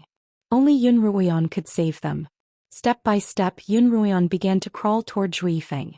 Zhou Yifeng knew that the safest course of action was to remain as still as possible and wait for Yun Ruoyan to save them. But behind him, Zhou Lin couldn't hold on any longer. Zhou Lin's slender arms and legs were in stark contrast to her brother's muscular body, and she could no longer bear her own weight. Her frail body slid down Zhou Yifeng's back. "Brother." She looked at the beast horde below in despair, then turned back to Zhou Yifeng. "Brother, I can't hold on any longer." Then her entire body began to fall. "Lin, Zhou Yifeng shouted. His left hand loosened and he leaned to the side, grabbing onto Zhou Lin. This time, all of his weight fell on the tree trunk that he was holding in his right hand, which wasn't considered thick and sturdy. The two siblings were like withered leaves that were about to fall in autumn, on the verge of collapse. Chapter 36. The two of them hung in midair, the tide of beasts less than 10 meters away from them. At any moment beasts could charge at them, and at any moment they could fall. "Brother, let go or we'll all die." Zhou Lin looked up at her brother. "No, I won't let anything happen to you." Zhou Yifeng frowned, but a faint, stubborn smile hung on his lips. "Lin, don't be afraid.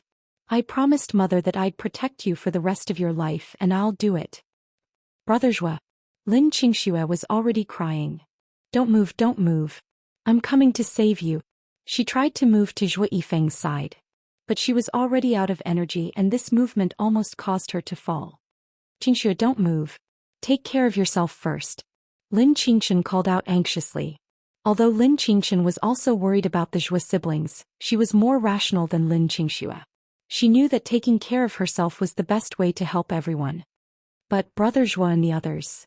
Lin Xianxia looked at her sister awkwardly, tears streaming down her face. "Don't move, I'll do it." Yun Ruoyan had already moved to the right of Zhou Yifeng and reached out to Zhou Lin. As long as Zhou Lin was safe, Zhou Yifeng would be able to save himself easily. But at this moment an accident happened again. The small tree in Zhou Yifeng's right hand couldn't bear the weight anymore. It was lifted off the ground, roots included, and completely detached from the crevice of the cliff. The small tree was Zhou Yifeng's only support. As soon as it fell, Zhou Yifeng let out a muffled grunt and pulled Zhou Lin down. "Ah!" All of them screamed at the same time. Lin Xianxia was so frightened that she closed her eyes. In that instant it was as if the entire world had stopped. It was only after a long while that she dared to open her eyes again, tears streaming down her cheeks like a flood. "Sister, Brother Zhou and the others." She looked at Lin Xianxian by her side, her lips pursed, and she was about to burst into tears. "Don't cry." Lin Xianxian looked at her and smiled. "Sister, why are you, look." Lin Xianxian gestured for her to look down. "Isn't your brother Zhou fine and dandy?" Lin Xianxia hurriedly looked down, only to see that Yun Ruoyan was holding a sword in her left hand, the blade of which had been completely embedded into the cliff. In her right hand was an ink-black spear, and Zhou Yifeng was hanging from the other end of the long spear handle. Zhou Yifeng was already holding Zhou Lin in his arms. What happened?" Lin Xianxian's expression stiffened from the overwhelming joy and shock. In the next instant her tears turned to laughter. That's great. Brother Zhou is fine now." As it turned out, the moment the sapling fell from Zhou Yifeng's right hand, Yun Ruoyan had activated the bracelet's power, pulled out her sword and stabbed it into the wall. At the same time she summoned the cloud-piercing spear that she had stored in her pocket dimension. Chanting an incantation, the spear instantly doubled in length. She shouted, "Catch him!" Zhou Yifeng reacted quickly. With one hand on Zhou Lin's waist, he grabbed the other end of the spear. Of course, Yun Ruoyan wouldn't have been able to pull off such a series of actions under normal circumstances, but she had activated the bracelet's power, and it had happened in a moment of crisis. The bracelet's power flowed through Yun Ruoyan's body, then converged on her right arm. "I've got you. I'm going to pull you up," he called out to Zhou Yifeng. Then she exerted strength in her right arm and slowly pulled the Zhou siblings up under the dumbfounded gazes of the others. Zhou Yifeng was a teenager and his body was quite strong.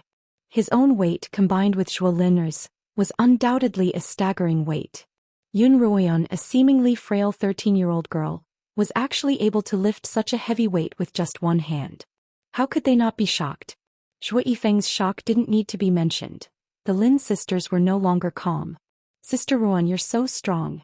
Come on, come on. Lin Xianxia cheered her on. Lin Xianxia couldn't help but mutter to herself, how did Sister Ruoyan do it? Just like when we killed the saber-toothed tiger. Sister Ruoyan's talent has exploded once again. Although Lin Xianxia found it hard to believe, this was the only explanation that made sense.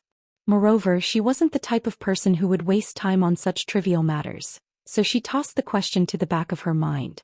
Yun Ruoyan pulled the Zhou siblings up, only letting go after Zhou Yifeng found a new place to stand. Both siblings smiled gratefully at Yun Ruoyan. Yun Ruoyan thought that she would have to find another excuse for her sudden burst of strength, but no one asked. She let out a sigh of relief. Perhaps this was the true trust between companions.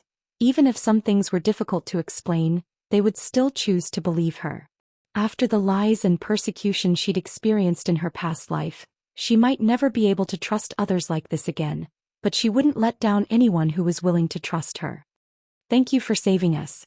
Zhou Yifeng looked at Yun Ruoyan, his expression suddenly serious.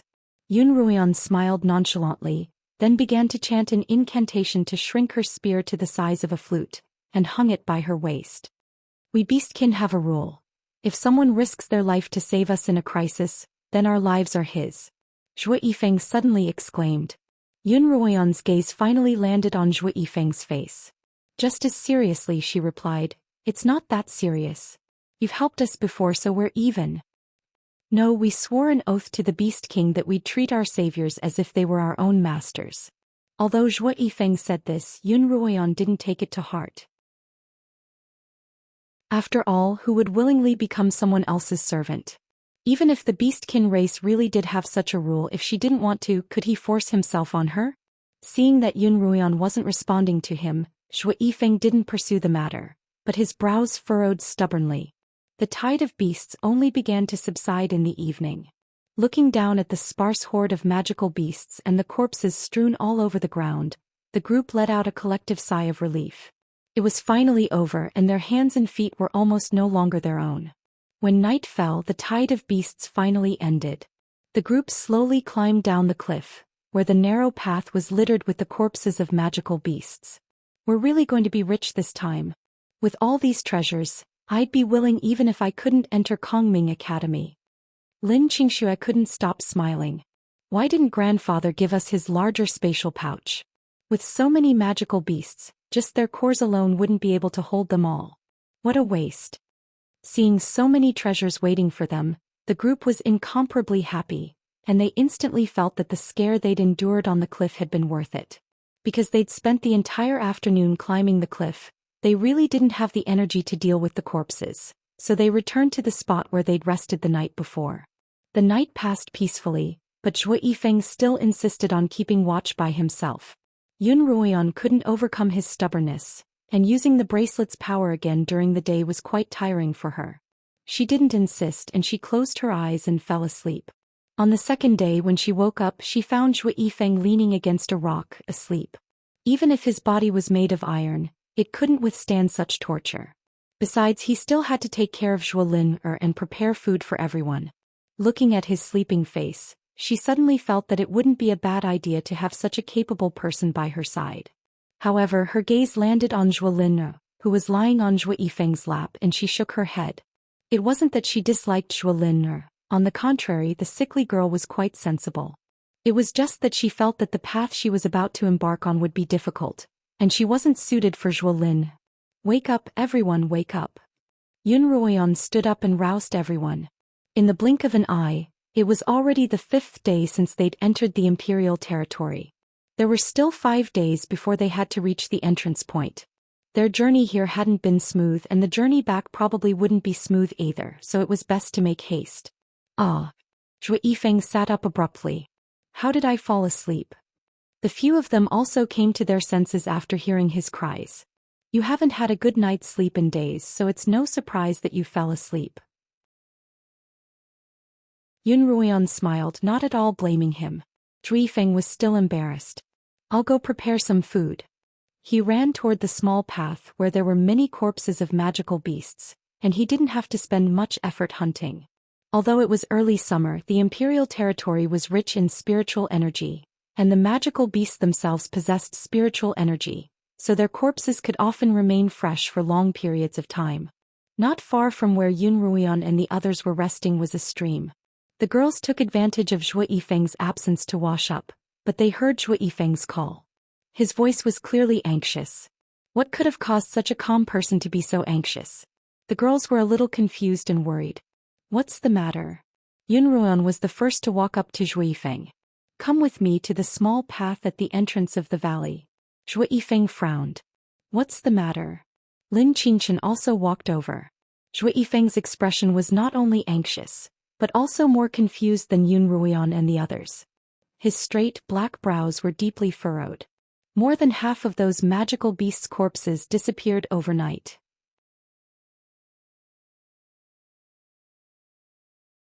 Chapter 37. More than half of them are gone.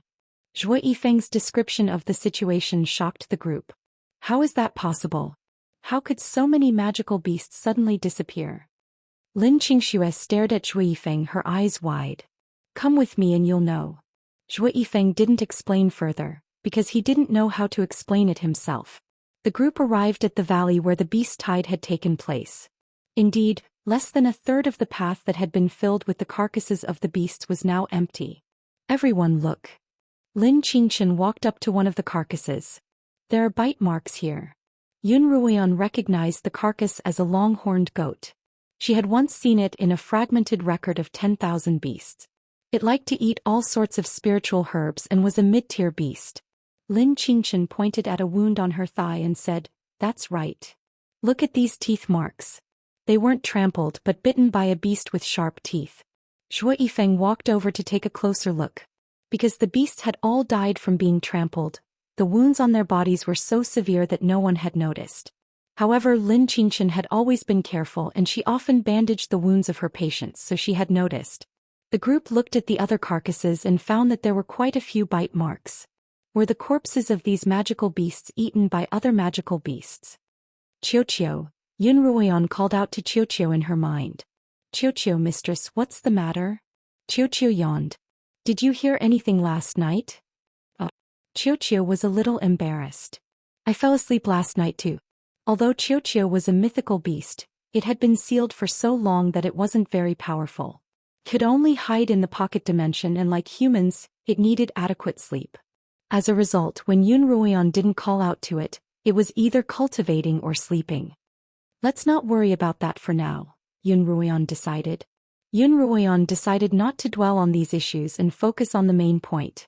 Let's hurry and get some beast cores and leave this place. The group nodded in agreement. After making some simple food to fill their stomachs, they began to collect beast cores. Most of the beasts weren't very high-ranked, but there were enough of them to keep them busy. While they were busy with their work, a voice suddenly came from the front. Damn it, someone actually arrived before us. That voice was very loud and there was anger in it. It came from afar and echoed along the cliff path. They all stopped what they were doing and looked up. A group of figures appeared at the end of the path. Yun Ruoyan's brows slowly furrowed as she saw an old acquaintance. There were about a dozen people in that group and they seemed to have the advantage of numbers. As soon as they saw Yun Ruoyan's group, they quickened their pace, giving off a menacing aura. Why is it them again? What a bunch of annoying ghosts that just won't go away.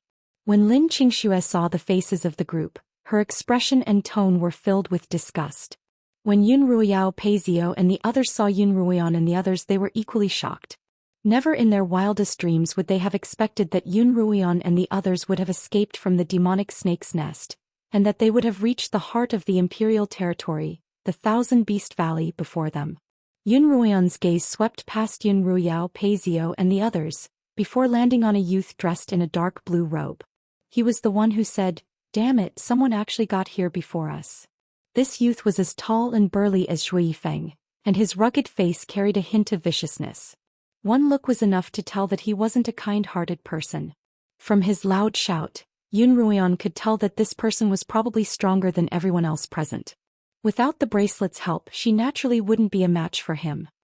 Brother Pei, didn't you say that you were the only one who knew where the Thousand Beast Valley was? The youth asked as he walked toward Pei Zio. Brother Wang Kuang, I didn't lie to you. Indeed, I'm the only one who knows the way to this place, but that doesn't mean that someone else might have stumbled upon it by accident. Pei Zio's gaze landed on Yun Ruoyan once more and his frown deepened.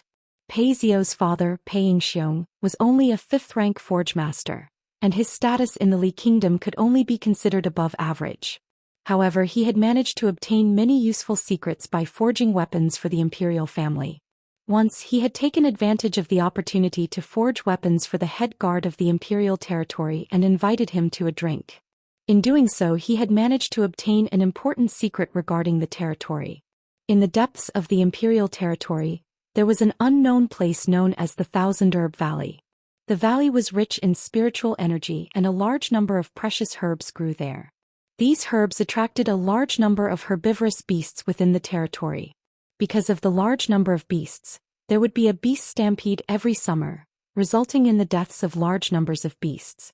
This, in turn, attracted a large number of carnivorous beasts, which was why the Thousand Herb Valley was also known as the Thousand Beast Valley. However, this place was so well hidden that only those who didn't know the way would be able to enter it. As a result, outsiders were completely unaware of its existence. This secret was only known to the imperial family of the Li Kingdom, and every 3 years, they would send people to the Thousand Herb Valley to obtain the treasures they needed. This was also the most important reason why the imperial family of the Li Kingdom was stronger than the other 3 kingdoms. When Pei Xiong learned of this secret, he regretted that he hadn't known where the Thousand Herb Valley was when he had first entered the imperial territory. Otherwise, he would have risked his life to obtain some spiritual herbs and beast cores that might even help him break through. He had already been a 5th-rank forge master for 3 years. If he didn't break through soon, the Pei family's status in the imperial city would only continue to drop. Thus, when his son Pei Zio was about to enter the imperial territory, he told him this secret and repeatedly urged his son to obtain a high-grade beast core or medicinal herb to help him cultivate. Brother Wang Kuang. Pei Zio leaned in close to Wang Kuang and whispered, "You swore that I brought you here to obtain treasures, so when we get out you're going to keep this secret to yourself. If the imperial family found out that he was the one who had leaked this secret, he would be doomed. Don't worry, I won't harm you. I'll definitely keep this secret to myself." Wang Kuang patted his chest confidently. "Which family are you from? How did you get here?" A slender youth named Lu Xing pointed arrogantly at Yun Ruoyan's group. The remaining youths also looked at Yun Ruoyan's group arrogantly. At this time, Yun Ruoyao and her sisters were hiding at the back. On one hand, they felt somewhat guilty for failing to harm Yun Ruoyan, and on the other, they were happy to see the Yu Kingdom deal with Yun Ruoyan's group. "We're from the Yun and Lin families of the Li Kingdom. Which kingdom are you from?" Naturally, Yun Ruoyan wasn't afraid of this group. Despite their apparent strength, Yun Ruoyan, who had lived 2 lives, was able to maintain her composure. Moreover, Yun Ruoyan knew that the truly frightening people were those with brains such as Yi Qianying. These youths were clearly brainless. "You're from the Yun family?" Lu Xing looked at Yun Ruoyan, then at Yun Ruoyao. "You're a family?" "Yes, we're a family." Yun Ruoyao, and Yun Ruoyan walked out from the back and said to Lu Xing, "She's my sister, the second daughter of the Yun family." "Sister Run, it's great that you're still alive." Yi Qianying exclaimed happily. The expression on her pretty face as if she were on the verge of tears was real. "Oh, so she's that ugly girl from the Yun family." A girl in the crowd, similarly dressed in a red outfit, giggled. Over the past few days, they'd heard a little about Yun Ruoyao from the youths of the capital. Coupled with Yun Ruoyao's influence over the past 2 days, they didn't have a good impression of her. "Sister Fei, or why's there blood on her birthmark? It's so disgusting." Another girl chimed in. The wound on her birthmark had been leaking pus and blood over the past 2 days, and she didn't have to worry about it in front of her own people. As a result, when she washed up in the morning, Yun Ruoyan had tied up her fringe, exposing her birthmark and scar. They say that an ugly face is evil inside, and that's not wrong at all. The red-dressed girl was called Jean Fei, and she wrinkled her nose in disgust. "What do you mean by that?" Lin Qingxue jumped up. Ever since she was a child, she had always admired her cousin, who was known as a cultivation genius. Even though her cousin had become a cripple and gradually drifted apart from them, that didn't change the impression she had of her cousin. Now, not only had her cousin gotten closer to them again, but she had also displayed exceptional intelligence and bravery. She had long since regarded her cousin as her idol. How could she tolerate someone insulting her sister, her idol, right in front of her? Explain yourself or I won't let you off today. Xianxia held a pair of daggers in her hands, the edges still stained with the blood of the magical beasts. And who do you think you are? I'm talking about Yunruoyan. What does it have to do with you? Jean Fei, didn't back down. Listen up. Xianxia slung her daggers behind her back and gestured her name. I'm Xianxia, the second miss of the Lin family. Lin Zainan is my grandfather and this is my sister Lin Qingqian. Lin Qingqian nodded coolly, acknowledging her greeting. Lin Zainan's name resounded throughout the Qinyuan continent, and Fei had naturally heard of him as well. She couldn't help but sound a little more respectful. Oh, Master Lin's granddaughter. That's me. Yunruoyan is my cousin as well as Master Lin's granddaughter. What right do you have to insult her? I didn't say that. Jean Fei raised her hand and looked at her fingernails, her eyes drifting toward Yunruoyao and the others. It was her sister, Yunruoyao, who said that she didn't care about her own family's interests and instead helped outsiders. She even said that you'd lost your lives because you thought you were smart, but why aren't you dead yet? Lin Qingxia's temper flared up when she heard this. Not only had she schemed against them, but she was also trying to ruin their reputations. Yunruoyan was also so angry that she began to laugh. She looked toward Yunruoyao and asked, Sister, who's the one who's trying to harm who? Have you lost your memory? Yunruoyao pretended to be calm. Sister, I don't want to argue with you. Since you're safe and sound, Father will make his decision once we get out of here. Is that so? Yunruoyan's eyes were mocking. From the moment she lost her talent for cultivation, no, perhaps even earlier than that, her father had made his decision for her. Oh my, this is good stuff. Just as the atmosphere was tense, Lu Xing suddenly called out from the side. Everyone's gaze was drawn to him. He was squatting in front of the corpse of a flaming steed, a fiery red beast core in his hand. He was grinning from ear to ear. The flaming steed was a mid-rank magical beast, and although its core wasn't as good as the saber-toothed tigers, it was still worth quite a bit of money on the market. Wang Kuang quickly walked over and smacked Lu Xing on the head. I told you not to move around. Why are you so annoying? Put it back. Without the beast core, the meat won't even taste good. How are you going to attract higher-ranked beasts? Oh, I forgot about it as soon as I saw the treasure. Lu Xing looked at Wang Kuang innocently, then painfully put the beast core back into the flaming steed's body. Big Brother is right. You can't catch the wolf without risking the child. But Big Brother, how did you know about this good place? Not only can you get so many beast cores for free, but you can also capture high-rank beasts. Me? Wang Kuang smiled as he glanced at Pei Zio, then smacked Lu Xing on the head again. Why do you care how I know? Just do as I say. Then he turned to Yunruoyan. You've already dug out the beast cores, but from now on, you're not allowed to dig them out again. You can leave now. Yunruoyan raised an eyebrow. But why?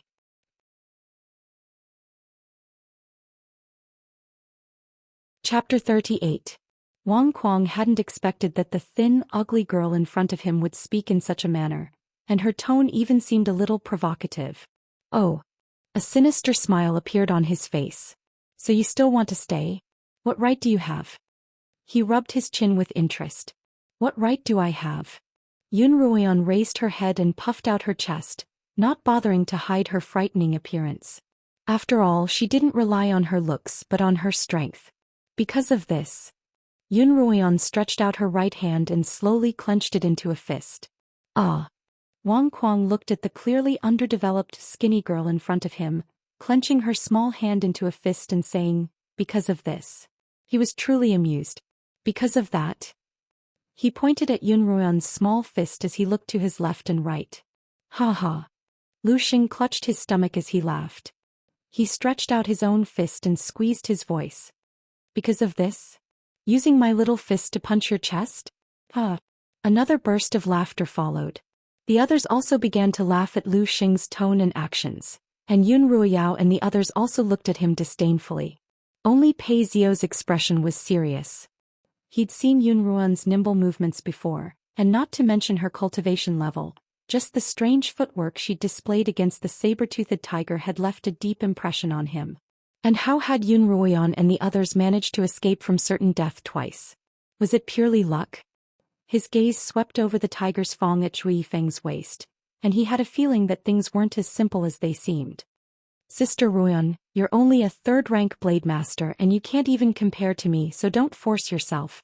Yi Qianying advised in an extremely sincere tone, take the beast core and leave quickly. Shut up. Lin Qingxue interrupted her. Yi Qianying, I think you're doing this on purpose. Although it was possible to determine the opponent's cultivation from the aura they exuded, they couldn't be sure. This was because some people with high cultivation could hide their cultivation in front of people who were weaker than them. As a result, even though Wang Kuang and the others were laughing at Yun Ruoyan, they still had some misgivings.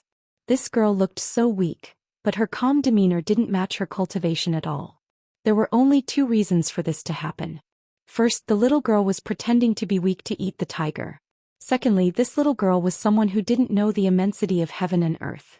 Although it was rumored in the imperial city that the daughter of the Yun family was trash, perhaps she had some secret technique that could raise her cultivation, or perhaps it was all fake news.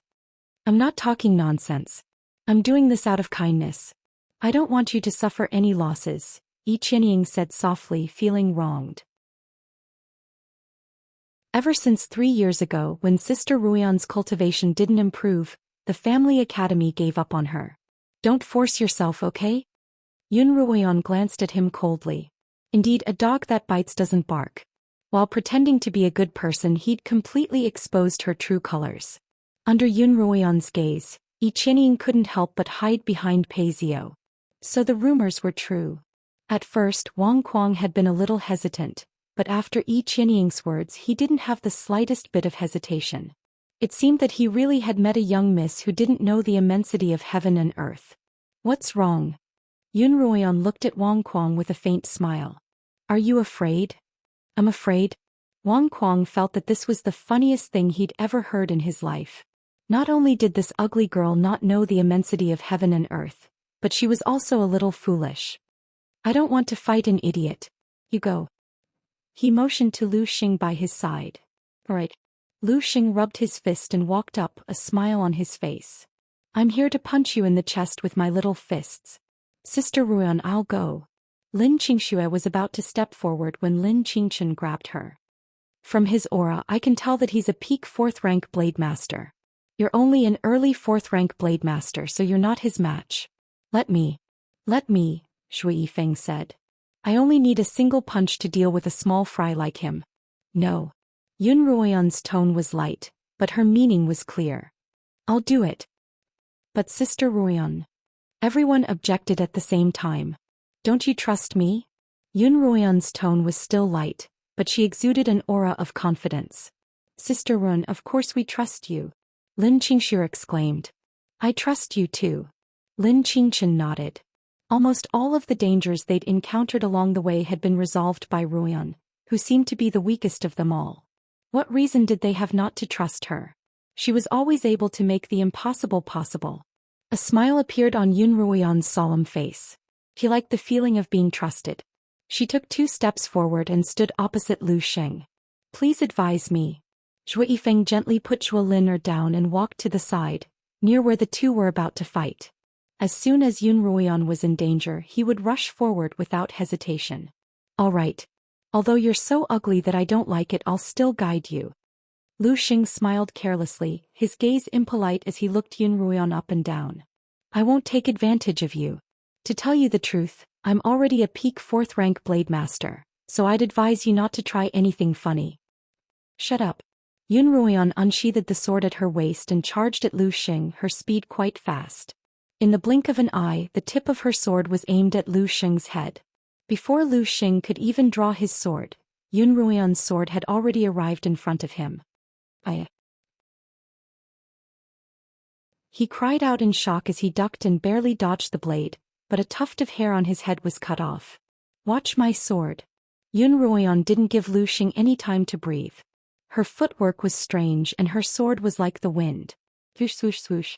3 consecutive strikes, each one fast and ruthless, forced Lu Xing into a sorry state. Sister Ruoyan, you're amazing. Lin Qingxue yelled excitedly. Sister Ruoyan, cut off his head, cut off his mouth, cut off his nose. Sister Ruoyao.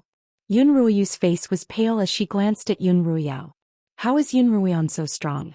She's only using the most common swordplay of the Yun family, so how is she able to force Lu Xing to retreat? Yun Ruoyao shook her head slightly, but the shock in her heart was no less than Yun Ruoyu's. Both of them had lost to Yun Ruoyan before, and even their arrogant brother Yun Muin had suffered at Yun Ruoyan's hands. However, they'd always thought that they'd been careless, giving Yun Ruoyan an opportunity to take advantage of. But the battle before them was real. No, it's only because Lu Xing underestimated his opponent that Yun Ruoyan had the upper hand. Yun Ruoyao had finally found a reason for both her and Yun Ruoyu to relax a little. Look, her moves are powerful, but none of them are particularly powerful. If she were really that strong, the sword chi on her blade would have seriously injured Lu Xing. There's no way he'd be able to dodge. Yun Ruoyu let out a sigh of relief, thinking that Yun Ruoyao's analysis was spot on. The sword Yun Ruoyan used was the most common sword of the Yun family, and her swordplay was the most basic swordplay taught to her by the instructors. However, having lived 2 lives, she was far more experienced in combat, and her understanding of swordplay was naturally more thorough than that of others. As a result, against someone with a stronger cultivation like Lu Xing, as long as she had the upper hand and didn't give him any chance to use his spiritual energy, she could force him to the point where he couldn't even retaliate. You shameless bastard. Lu Xing stumbled as he was chased. Every time he tried to pull out his sword, Yun Ruoyan's blade would accurately slice off his wrist. As a result, he didn't even have a chance to use his weapon, let alone his cultivation. Humph. Yun Ruoyan sneered. What's shameless? A win is a win, a loss is a loss. Only those who can afford to lose are shameless. If you have the guts, make me draw my sword. I can subdue you with a single strike. Oh. Yun Ruoyan sneered again. I won't give you that chance. As she spoke, she quickened her pace and her swordplay became even more dazzling. Lu Xing's body and face were bleeding from the blade, especially his face, where Yun Ruoyan had given him a deep gash. How dare he call her ugly? Although she didn't care anymore, that didn't mean anyone could do that to her. My face. Lu Xing screamed and fell to the ground with a thud. Whoosh. Yun Ruoyan paused and the tip of her sword pointed at the tip of Lu Xing's nose. Do you admit defeat? Her gaze was cold. If you don't, I don't mind cutting off your nose and making you even more disgusting than me. I admit defeat, I admit defeat. Lu Xing covered his bleeding face with one hand and raised the other high. Frem. Yun Ruoyan sheathed her sword. Lu Xing scrambled back to Wang Kuang's side. Useless. Jin Fei looked at Lu Xing in disgust.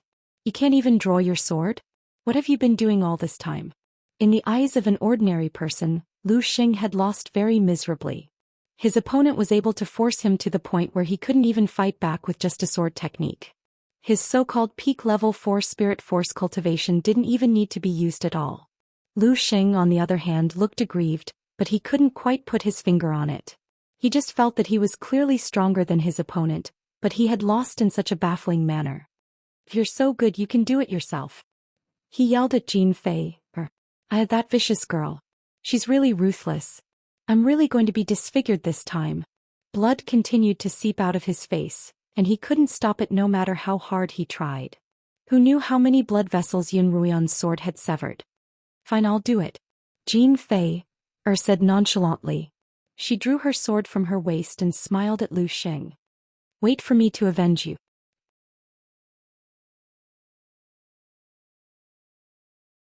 Chapter 39.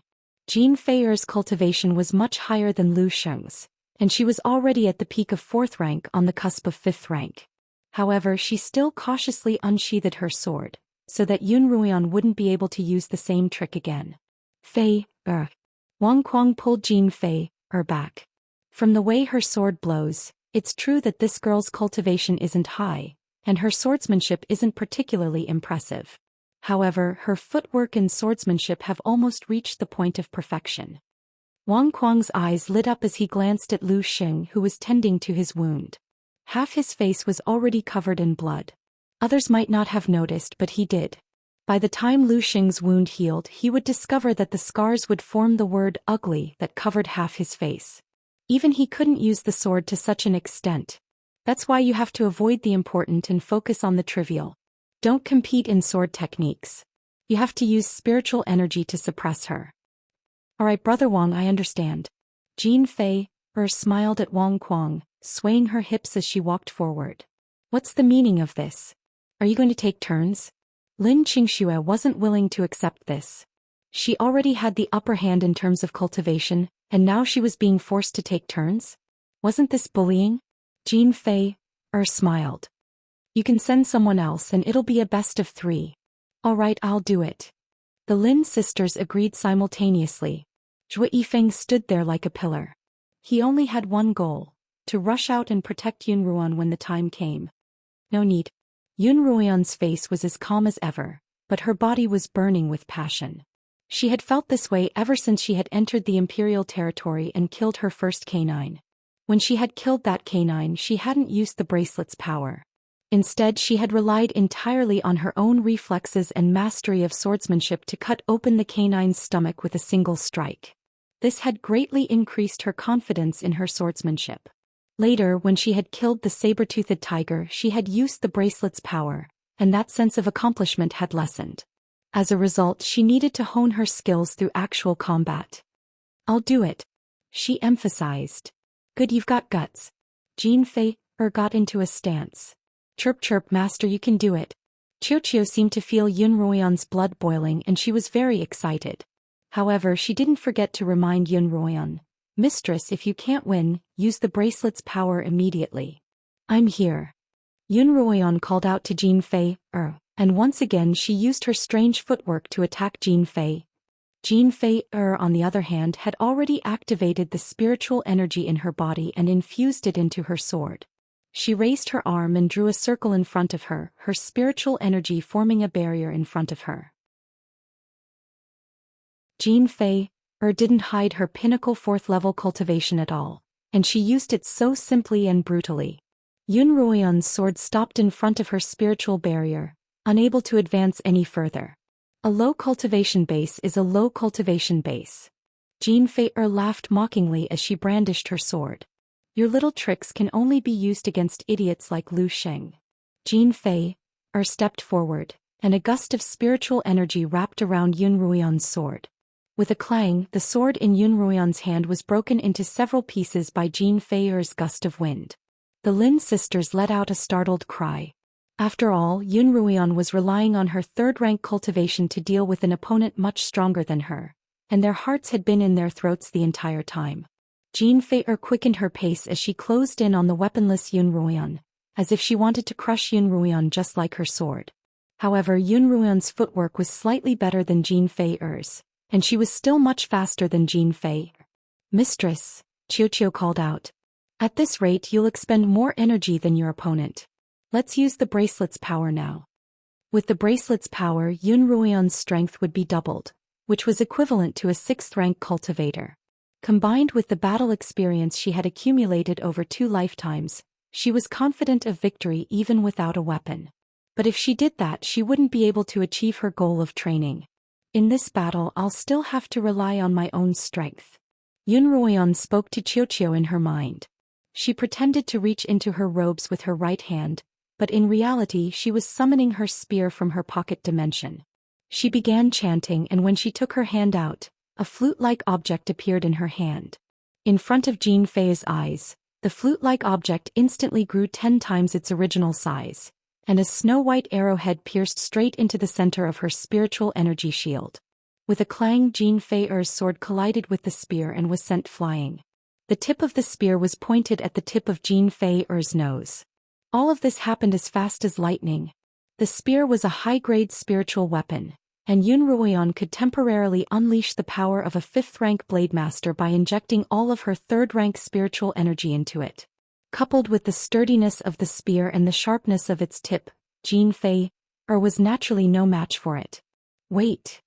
A loud roar suddenly exploded, followed by a clang sound. Yun Ruoyan felt her hands go numb and the spear almost slipped out of her hands. She couldn't help but take a few steps back. Jean Feier's hands were on the ground, her eyes wide open. The tip of the spear had been right at the tip of her nose. It had almost sliced off her nose. A high-grade spiritual weapon. Wang Kuang stood in front of Jean Fei, his tone somewhat shocked. You actually have a high-grade spiritual weapon? When a weapon reached a high-grade level, it could change its length and size according to an incantation, and it could greatly increase its attack power. It was a rare treasure. Even a large family wouldn't have more than 3 such weapons in their collection. It seems like the rumors weren't true. Wang Kuang stroked his chin, his eyes narrowing into slits. Your cultivation might not be high, but you're definitely not the cripple you're rumored to be. Your family hasn't given up on you and they're even willing to pass on a high-grade spiritual weapon to you. Brother Wang Kuang, you've misunderstood. Pei Xiao took a few quick steps forward. This spear belongs to the Pei family. The moment Yun Ruoyan had taken out the spear, he had been both surprised and delighted. Delighted that he'd finally gotten his spear back. If he'd really lost it, he really wouldn't know how to explain himself. Surprised that Yun Ruoyan was able to wield the spear, even though the Pei family's spear clearly required at least a 5th-rank blade master to wield its full power. But Yun Ruoyan's attack on Jean Fei had clearly been powerful.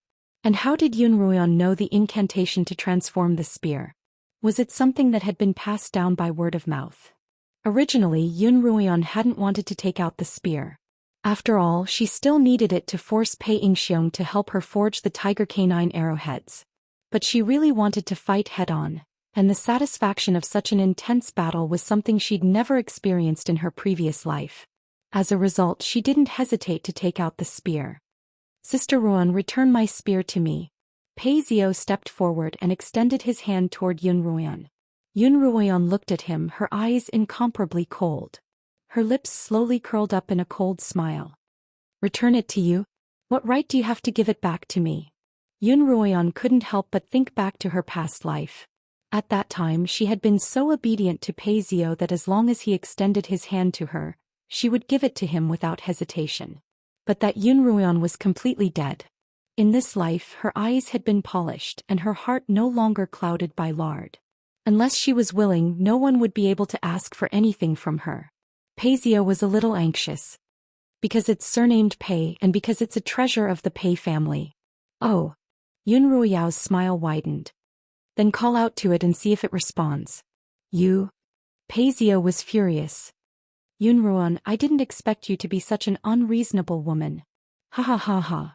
Yun Ruoyan laughed out loud. Reasonable? She'd been poisoned since she was young, and not only had her appearance been ruined, she'd also lost her talent for cultivation. Who could reason with her? For a man, she'd fallen out with her elders and sisters, but in the end her family had been ruined by that man. Who could reason with her now? If the world was unreasonable, if your opponents were unreasonable, then you could only argue with them about intelligence, martial arts, and who was more ruthless. Yun Ruoyan held her spear with both hands, her hair tied up high. Her fiery red outfit accentuated her slender figure, making her look like a javelin. The red birthmark on her face, coupled with her cold smile, was a ghastly sight to behold. No one understood why the ugly woman in front of them suddenly seemed to be stimulated by something. At the same time she seemed to be a little crazy, and at the same time her body was also emitting a powerful aura. Sister Ruoyan, what's the matter? Lin Xianxia asked, a little worried. Nothing, just that someone suddenly wants to reason with me. I find it funny, Yun Ruoyan said, laughing. Pei Xiao's face turned red from Yun Ruoyan's mocking laughter, and he couldn't restrain his anger. If not for Yi Qianying who was by his side holding him back, he would have rushed to Yun Ruoyan's side. Sister Ruoyan, why don't you return the spear to Brother Xiao? It's clearly not yours and you don't have the right to possess it. Even if I don't have the right, does someone who threw away his family's treasure in order to escape have the right to possess it? Yun Ruoyan's words silenced both Yi Qianying and Pei Xiao. Sister Ruoyan, the Yuns and the Peis are on friendly terms right now. I'd advise you not to do anything that would ruin the relationship between the two families. Yun Ruoyan snorted, completely ignoring her words. She turned to Wang Kuang and said coolly, Rather than reason, you prefer martial arts, don't you?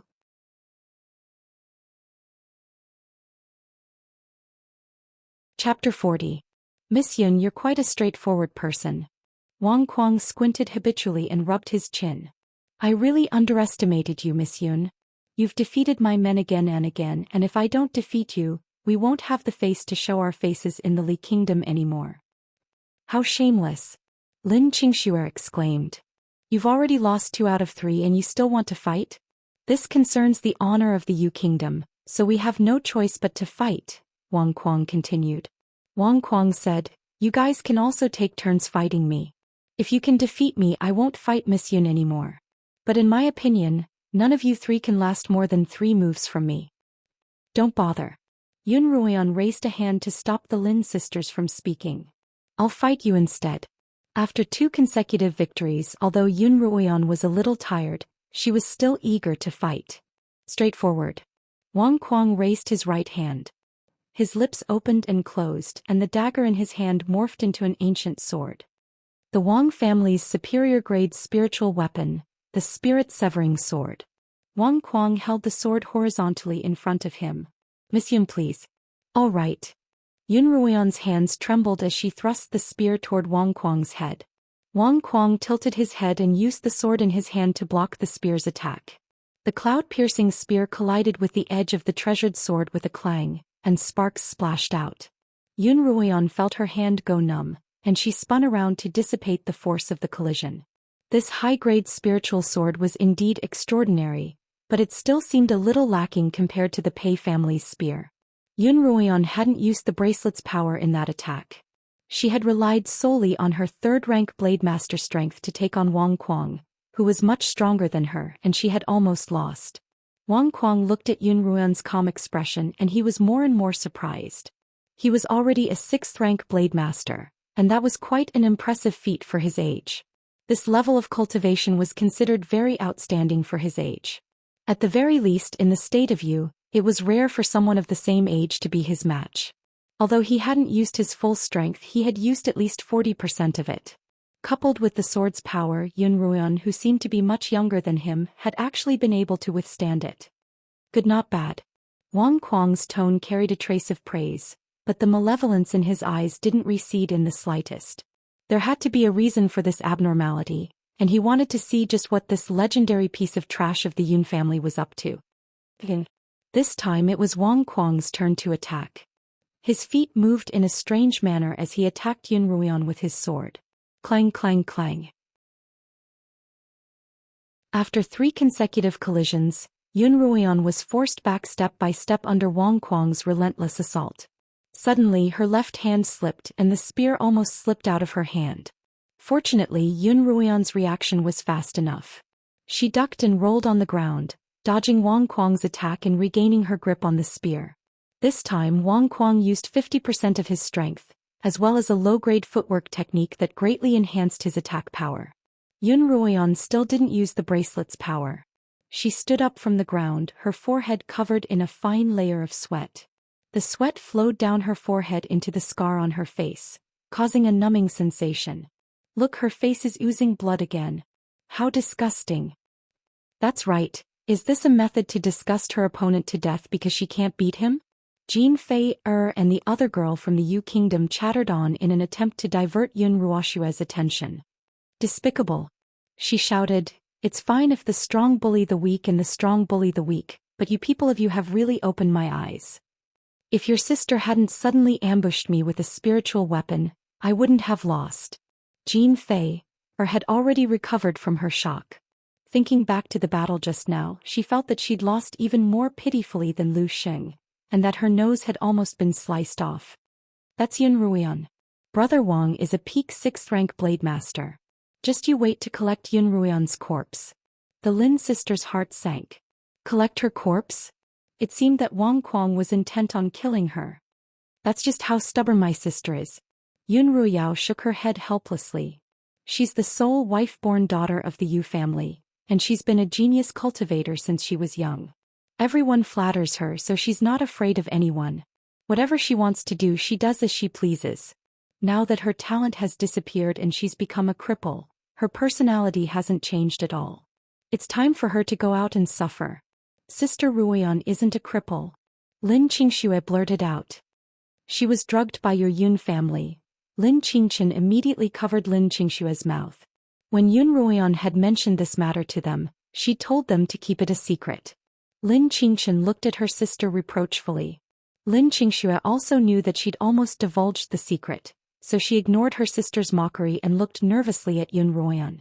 Good.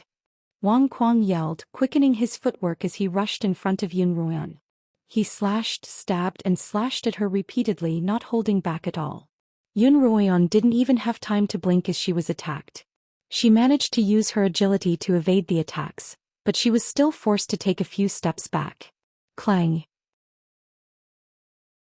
When Wang Kuang once again dodged Yun Ruoyan's spear and stabbed at her from close range, Yun Ruoyan shrunk her spear to the length of a sword, and the tip of the spear met the tip of the sword. This time there was no longer any form of entanglement. In a contest of pure spiritual energy, the spiritual energy of a peak 6th rank blade master and the spiritual energy of a novice 3rd rank blade master were completely overpowered. In a contest of spiritual energy like this, the weaker party would often be heavily injured or even killed on the spot. Sister Ruoyan. Yun Ruoyan. The Lin sisters and Zhui Yifeng, who had been clenching his fists tightly, couldn't help but feel their hearts tighten. Wang Kuang didn't pour all of his spiritual energy into the sword at once. Instead he used 3 layers of spiritual energy as a base, slowly and gradually infused it. It had been a long time since he'd met someone as interesting as Yun Ruoyan, and killing her in one fell swoop would be too boring. He had a feeling that Yun Ruoyan wasn't as simple as she seemed. He wanted to see what kind of surprise Yun Ruoyan would bring him in her final struggle. Yun Ruoyan's entire body was drenched in sweat. She'd already poured all of her spiritual energy into the spear in her hand, and for a moment she was barely able to resist the spiritual energy from the sword. However, Wang Kuang was clearly slowly suppressing her.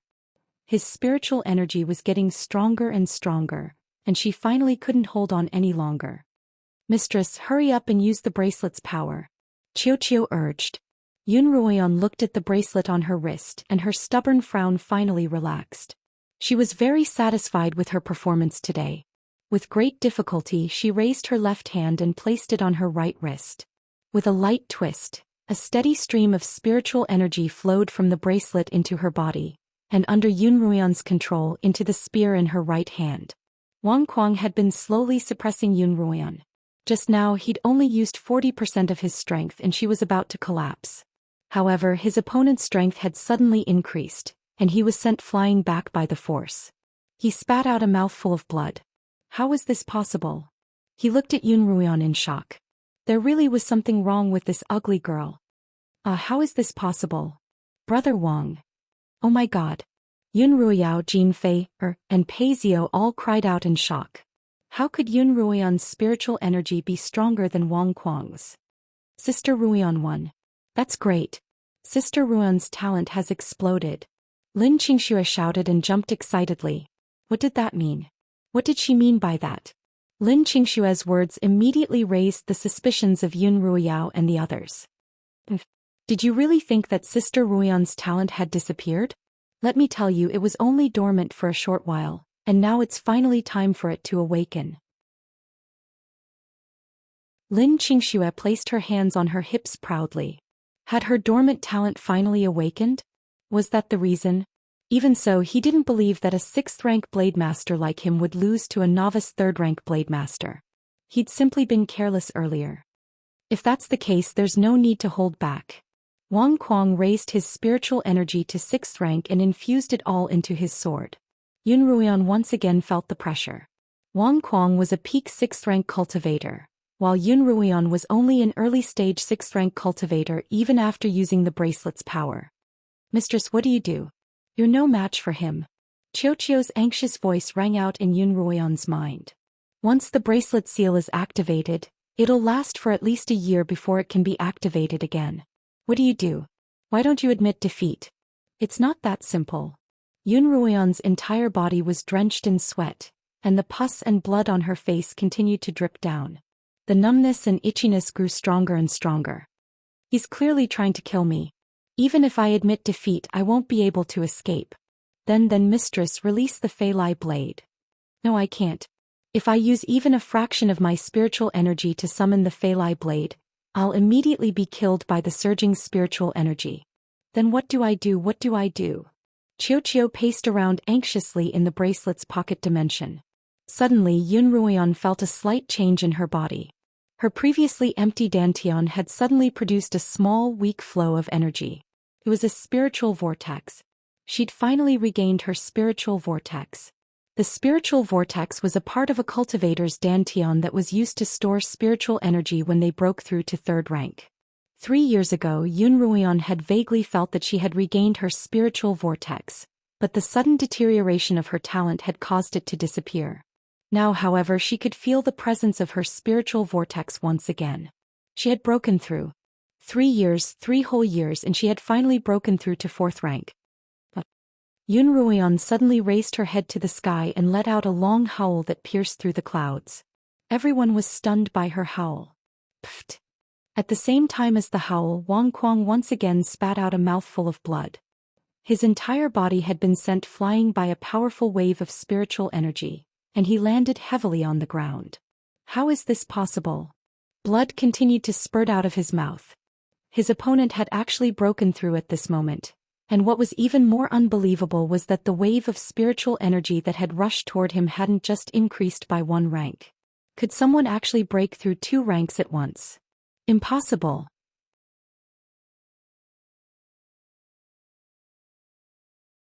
Chapter 41. Sister Qingchen.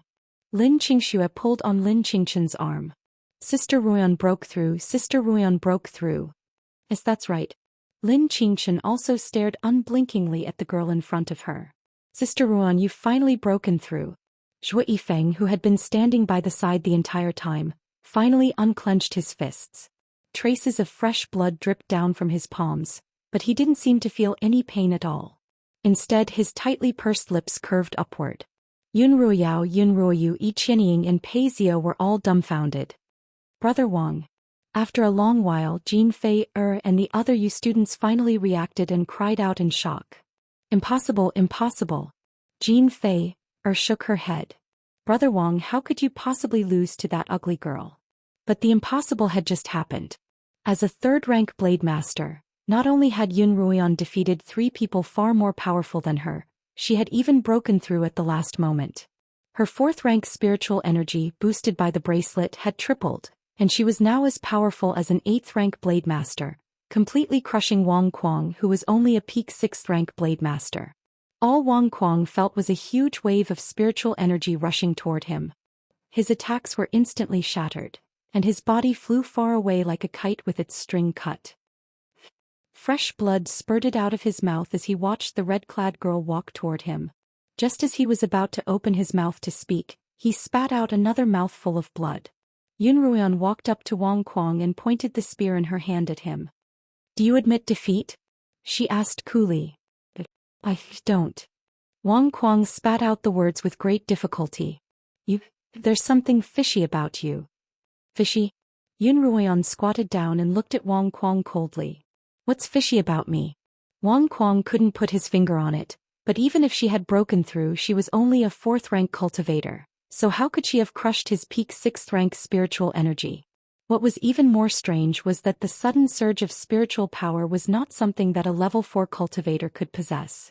It was impossible for anyone to break through 2 levels at once.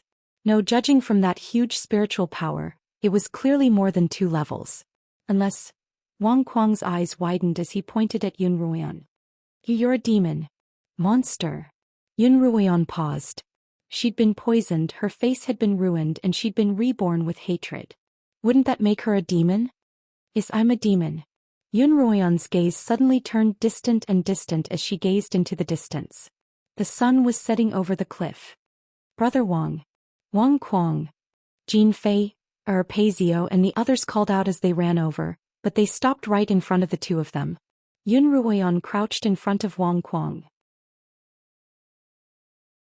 She seemed so small that even a slightly stronger person would be able to lift her up effortlessly. However, it was this small body that had exploded with immense power. The tall and strong Wang Kuang was half lying on the ground, his eyes filled with fear as he looked at Yun Ruoyan. Demon, demon, he repeated over and over again. Yun Ruoyan ignored him and stood up. She glanced coolly at the Yu people, then walked toward Lin Qingxue and the others. Only then did Jin Fei and the others dare to approach her. Brother Wang. Jin Fei hugged Wang Kuang, crying as she took out a pill and fed it to him. His spiritual vortex has been destroyed and his heart has been severed, Pei Zio said as he grabbed Wang Kuang's wrist. Brother Wang, how could this be? How could this be? Jin Fei cried. This shouldn't have happened. Their group had always been the ones to bully others, and it was always them who killed others. How could there be a day when they themselves would be killed? The dying Wang Kuang suddenly grabbed Jin Fei's hand, his slender eyes widening. He pointed at Yun Ruoyan's back and said hoarsely, "Revenge, let my brother avenge me." As soon as he finished speaking, he spat out another mouthful of blood and stopped breathing. Compared to the Yu people, Yun Ruoyan's side was naturally overjoyed. Sister Ruoyan, you're amazing. Lin Qingxue held onto Yun Ruoyan's hand as she jumped up and down. Yun Ruoyan's sorrowful mood was instantly washed away by her cousin's happiness. How was it? I didn't disappoint you, did I? Yun Ruoyan smiled. Yes. Lin Qingxue nodded fervently. Sister Ruoyan has never disappointed us. Sister Ruoyan, your face. Lin Qingxue was both happy and worried. The wound on Yun Ruoyan's birthmark had been torn open even more severely during the battle. Some of the pus and blood that flowed out was smeared on her face, and some flowed down her cheek to her neck. There were still some loose strands of hair and dirt on it, and it was a terrible sight to behold. Yun Ruoyan touched it lightly with her hand. It was only a numbing sensation, not a painful one. Disgusting, isn't it? She frowned. A little, Lin Qingxue replied honestly. Yun Ruoyan's frown deepened. What girl didn't want to be beautiful? Even if she couldn't be beautiful, at least she couldn't be disgusting. Lin Qingchen glanced at Lin Qingxue. Don't worry, it'll be fine as long as I clean it up. She took out the tools she used to clean and bandage the wound from her pouch. Just clean up the pus and blood, don't bandage it, Yun Ruoyan replied. Grandfather's deduction is correct. Getting rid of the pus and blood will help me expel the poison from my body.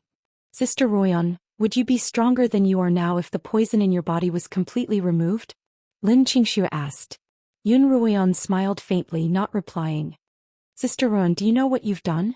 Yun Ruoyao's voice rang out from behind them. What do you mean?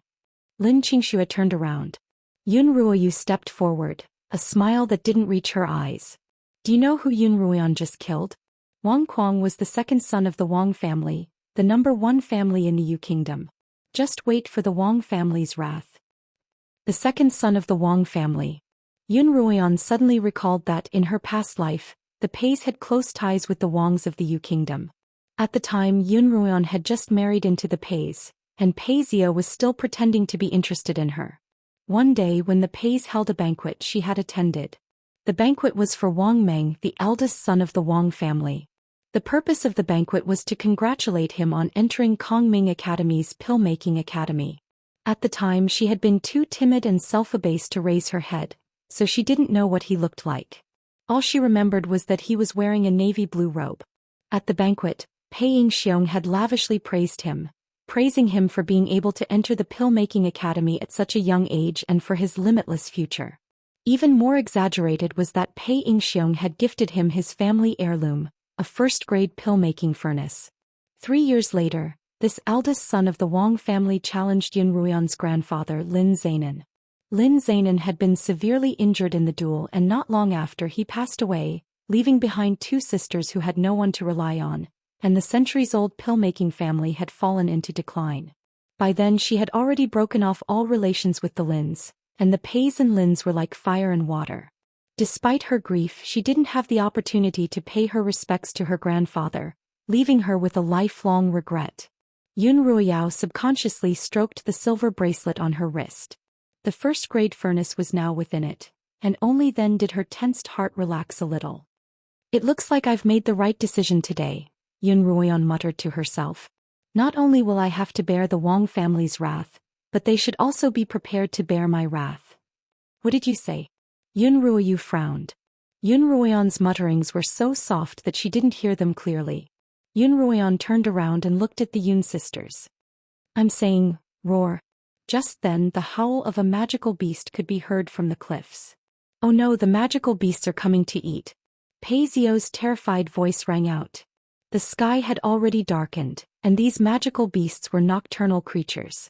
They slept during the day and hunted at night. Roar. Roar. The howls of the magical beasts reverberated throughout the cliffs. Look, magical beast. Lu Xing pointed at the mouth of the cliff and shouted. As the crowd looked over, they saw 3 or 4 pairs of green lantern-sized eyes appear at the mouth of the cliff.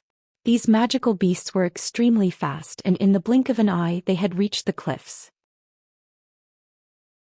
In the not-so-dark night, Yunruan could clearly see what these magical beasts looked like. They were all enormous, at least the size of 2 saber-toothed tigers. It's a high-rank magical beast, a demon-eyed lion. Chu exclaimed. Just like the saber-toothed tiger, these beasts are large, but they move quickly and are adept at concealing their auras. A run. Someone shouted, and the crowd turned and ran into the valley. Save me! A woman screamed. Yun Ruoyan turned around to see a giant python slithering towards her from an unknown direction. It used its large tail to sweep the Yu-girl by Jin Fei's side into the air, then raised its head and opened its mouth, swallowing the girl whole. Yun Ruoyan turned back and ran as fast as she could toward the valley. After running all the way into the valley, they realized that the demonic beasts weren't chasing them. Only then did they stop to rest. It's all right now. Pei Zio panted. Don't worry, everyone. Those beasts must have been attracted by the corpses and they won't chase us. Is what you said true? What if he comes after us again? Lu Xing's slender body was bent like a bow as he asked while panting heavily. They won't. Pei Zio waved his hand. We're not even enough to fill the gaps between their teeth. Of course the corpses of the low-rank beasts will attract them more. Lu Xing sighed and sat down on the ground. Brother Wang's still in the valley. Jin Fei suddenly cried out. What do we do? Brother Wang's still in the valley. Lu Xing sat on the ground and buried his head between his knees, but he didn't say a word. Jin Fei pushed Lu Xing and yelled angrily, I told you to carry Brother Wang. How could you leave him behind? Lu Xing raised his head slightly. The situation was so dangerous just now, and a large python suddenly rushed down from the cliff. If I hadn't reacted quickly enough, I would have been eaten like my junior sister. So you abandoned Big Brother Wang. What else could I do? I didn't want to die. Lu Xing replied pitifully. If you don't want to die, then you'll have to wait for the head of the Wang family to exterminate your entire family. Jin Fei yelled viciously at Lu Xing, then pointed a finger at Yun Ruoyan. You'll be the first and then your companions. Lin Qingxue wanted to rush over to argue, but Lin Qingchen stopped her. You won't be able to escape either. Jin Fei pointed at Pei Zio. If not for you seducing Brother Wang, he wouldn't have brought us to this damned valley of beasts. Pei Zio's eyes narrowed. Wang Kuang told you that I brought you here? Yes. Jin Fei laughed. Scared now, aren't you? I know all your secrets and Brother Wang told me everything. You'd better go to the cliff and save Brother Wang, or I'll report this matter to the royal family of the Li Kingdom. Pfft. Before Jin Fei could finish speaking, a dagger was thrust into her chest. And the person who had thrust the dagger into her chest was none other than Pei Zio.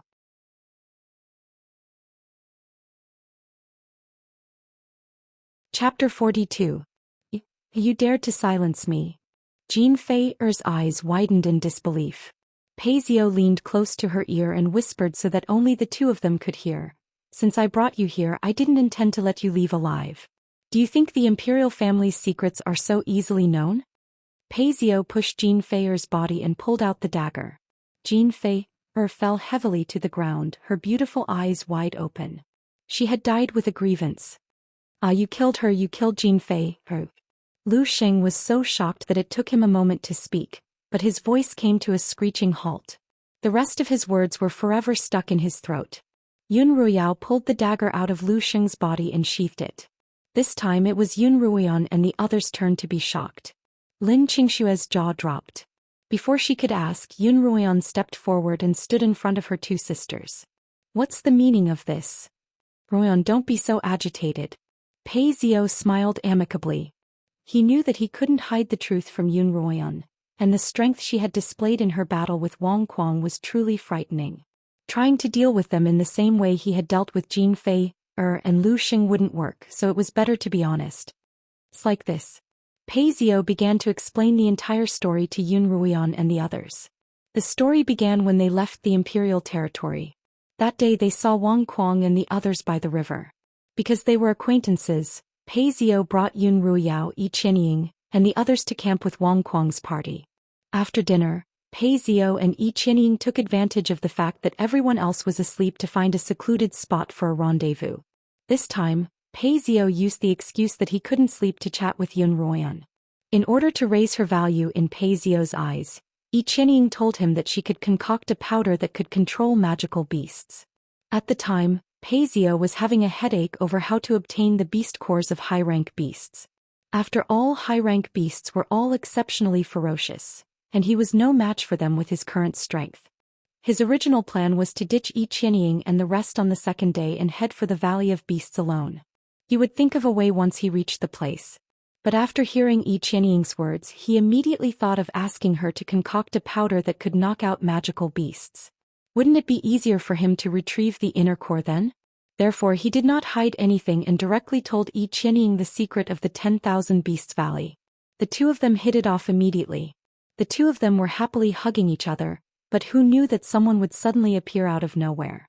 Wang Kuang had just been relieving himself in this secluded corner when Pei Zhou and Yi Qianying suddenly ran over. In a moment of desperation he grabbed 2 handfuls of soil and buried his filth. Then without even putting on his pants he found a bush to hide in. Originally he thought that he was just enjoying a beautiful spring scenery. He didn't expect to learn such a big secret. How could he let go of the opportunity to get a share of it? Therefore he immediately jumped out, almost scaring the two of them who were burning with passion. The two of them had no choice but to agree to bring Wang Kuang and the rest to the Valley of Beasts. Actually, they had long since planned to silence them. Pei Zhou skipped over the part about his affair with Yi Qianying and told them the main points of the matter. You can't blame us for being ruthless. Pei Zhou puffed out his chest and said righteously, this Wang Kuang isn't someone who keeps his word. This Wang Kuang isn't a man of his word. Now that he knows this secret, the entire Yu Kingdom knows about it. The 10,000 Beast Valley is the royal treasure of the Li Kingdom. How could we let other countries know about it? Now that we know this secret, you won't kill us to silence us, will you? Lin Qingshan suddenly asked. That's right, this isn't the first time you've harmed us. Who knows, you might even be harboring some evil ideas. Lin Qingshui added. We won't harm you, Yi Qianying said sincerely. I promise. What do you have to promise? The usually calm Lin Qingshan suddenly turned sharp. Are you going to use your beast-attracting powder? Yi Qianying's heart skipped a beat. What are you talking about? I don't understand. You don't understand? Then I'll explain it to you. Lin Qingshan stared intently at Yi Qianying. Why did the saber-toothed tiger only attack Sister Ruoyan and not the two of you? And why did the snakes only attack Xianxia in the snake nest? It's all because you sprinkled some beast-attracting powder on them. You're slandering me. Yi Qianying had done all of this in secret, even hiding it from the Yun sisters. She had thought that no one would notice, but Lin Qingshan, who had been studying all sorts of medicinal herbs for a long time, had already sensed something amiss. She hadn't been able to guess who would have the ability to do so, but she hadn't expected them to expose themselves. So that's how it is. I was wondering why those snakes kept attacking me. They were drugged. Lin Qingshua's eyes widened in realization. How dare you use such a despicable method to harm me and Sister Ruoyan? When I get out of here, I'll definitely have grandfather pay a visit to your family. Lin Qingxue directly brought up Lin Zainan's name, causing Yi Qianying to panic. If Lin Zainan were to pay a visit, her uncle would surely be furious, and he might even kick her out of the Yun household. Not only that, but if word got out that she had used such despicable methods to harm others, she wouldn't be able to stay in the capital any longer. As she thought of this, Yi Qianying's grip on Pei Zhou's arm tightened.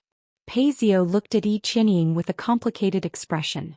Since we don't trust each other, why don't we make a gentleman's agreement? What agreement? Yun Ruoyan asked curiously. Seeing that Yun Ruoyao had relented, Pei Zhou felt that there was hope. We won't tell anyone that you killed Wang Kuang, and you won't tell anyone that we killed Jin Fei. Wouldn't it be a win-win situation for both of us? Yun Ruoyan leaned against a tree trunk, the miniature Pei family spear in her hand. She tapped the tree trunk with it, seemingly considering Pei Zhou's proposal. Everyone's heart also rose and fell along with the rhythm of her beating. Sister Ruan, we can't trust them. Lin Qingxue was the first to object. Lin Qingchen didn't say anything. Although she didn't trust Pei Zhou and the others, in order to protect Yun Ruoyan, mutual secrecy was the only solution. Zhu Yifeng, who had been standing behind Yun Ruoyan, whispered, "This Pei Zhou is very cunning. I'm afraid that he'll push all the blame onto us." Yun Ruoyan continued tapping the tree trunk. After a long while, just as everyone was about to lose their patience, Yun Ruoyan finally stood up and looked at Pei Zhou with a half-smile. "I have a better idea, one that can solve all of our problems. Do you want to hear it?" "Oh? What idea?" Pei Zhou couldn't help but take a step forward, and Yi Qianying's grip on his arm tightened. Yun Ruoyan looked at Pei Zhou with a smile. The pus and blood on her face had already been cleaned by Lin Qingchen, and a tuft of her hair had been let down to cover the scar. From Pei Zhou's perspective, she had a beauty that he had never seen before. "Come here. I'll tell you what to do." Yun Ruoyan pointed at Pei Zhou with the tip of her spear. Pei Zhou pried Yi Qianying's hand away and walked toward Yun Ruoyan. 1 step, 2 steps. As he got closer and closer, the smile in Yun Ruoyan's eyes slowly disappeared, replaced by a thick killing intent. "My idea is to kill all of you." Yun Ruoyan suddenly shouted coldly, and the spear in her hand suddenly extended toward Pei Zhou, thrusting straight toward his chest. In Yun Ruoyan's heart, Yi Qianying and Pei Zhou were the source of all her pain in her past life. Ever since her rebirth, she had always wanted to kill them, but she had never had the opportunity to do so. And now was the perfect opportunity. The spear pierced into Pei Zhou's chest and fresh blood gushed out. "Ah, Brother Zhou!" Yi Qianying cried out. "Yun Ruoyan, what are you doing?" Yun Ruoyao and Yun Ruoyu also couldn't believe that Yun Ruoyan would be so bold. Even though they had wanted to harm Yun Ruoyan, they were afraid that others would find out, so they had always plotted against her in secret. But Yun Ruoyan had actually killed him in front of everyone. Had she gone mad? "You really want to kill me?" Pei Zhou gripped the blood-stained spear as he looked at Yun Ruoyan. He really couldn't understand why Yun Ruoyan, who had always had a good impression of him, would suddenly hate him and even try to kill him. "Because I hate you." Yun Ruoyan gritted her teeth. "Die." Yun Ruoyan suddenly exerted all her strength, but strangely, the spear seemed to meet with some kind of resistance, unable to advance any further. What was going on? Why wasn't the spear listening to her? Haha. Pei Zhou smiled sinisterly. "I told you that this is a treasure of the Pei family, and that the blood of the Pei family can summon it." He opened and closed his mouth, and the spear instantly shrank, leaving Yun Ruoyan's grasp and returning to Pei Zhou's hand. "Brother Zhou, are you all right?" Yi Qianying hurriedly ran over to check on Pei Zhou's wound, then cast a venomous glare at Yun Ruoyan. "You're such an evil woman." Yun Ruoyan hadn't expected Pei Zhou to have such a trick up his sleeve. Her attack had failed and her killing intent only grew. "Humph." She snorted coldly. "I'm not 1,000 times as evil as you. Today either you die or I die." As she spoke, the 3 people behind her unhesitatingly drew their weapons and stood by Yun Ruoyan's side. In that case, there's really nothing more to say. The spear in Pei Zhou's hand grew larger once more. Yi Qianying placed a blood-clotting pill in his mouth, and the bleeding immediately stopped. "Today either you die or we die." Yun Ruoyao and Yun Ruoyu also drew their weapons, and the 2 sides immediately faced off against each other. A battle was about to begin.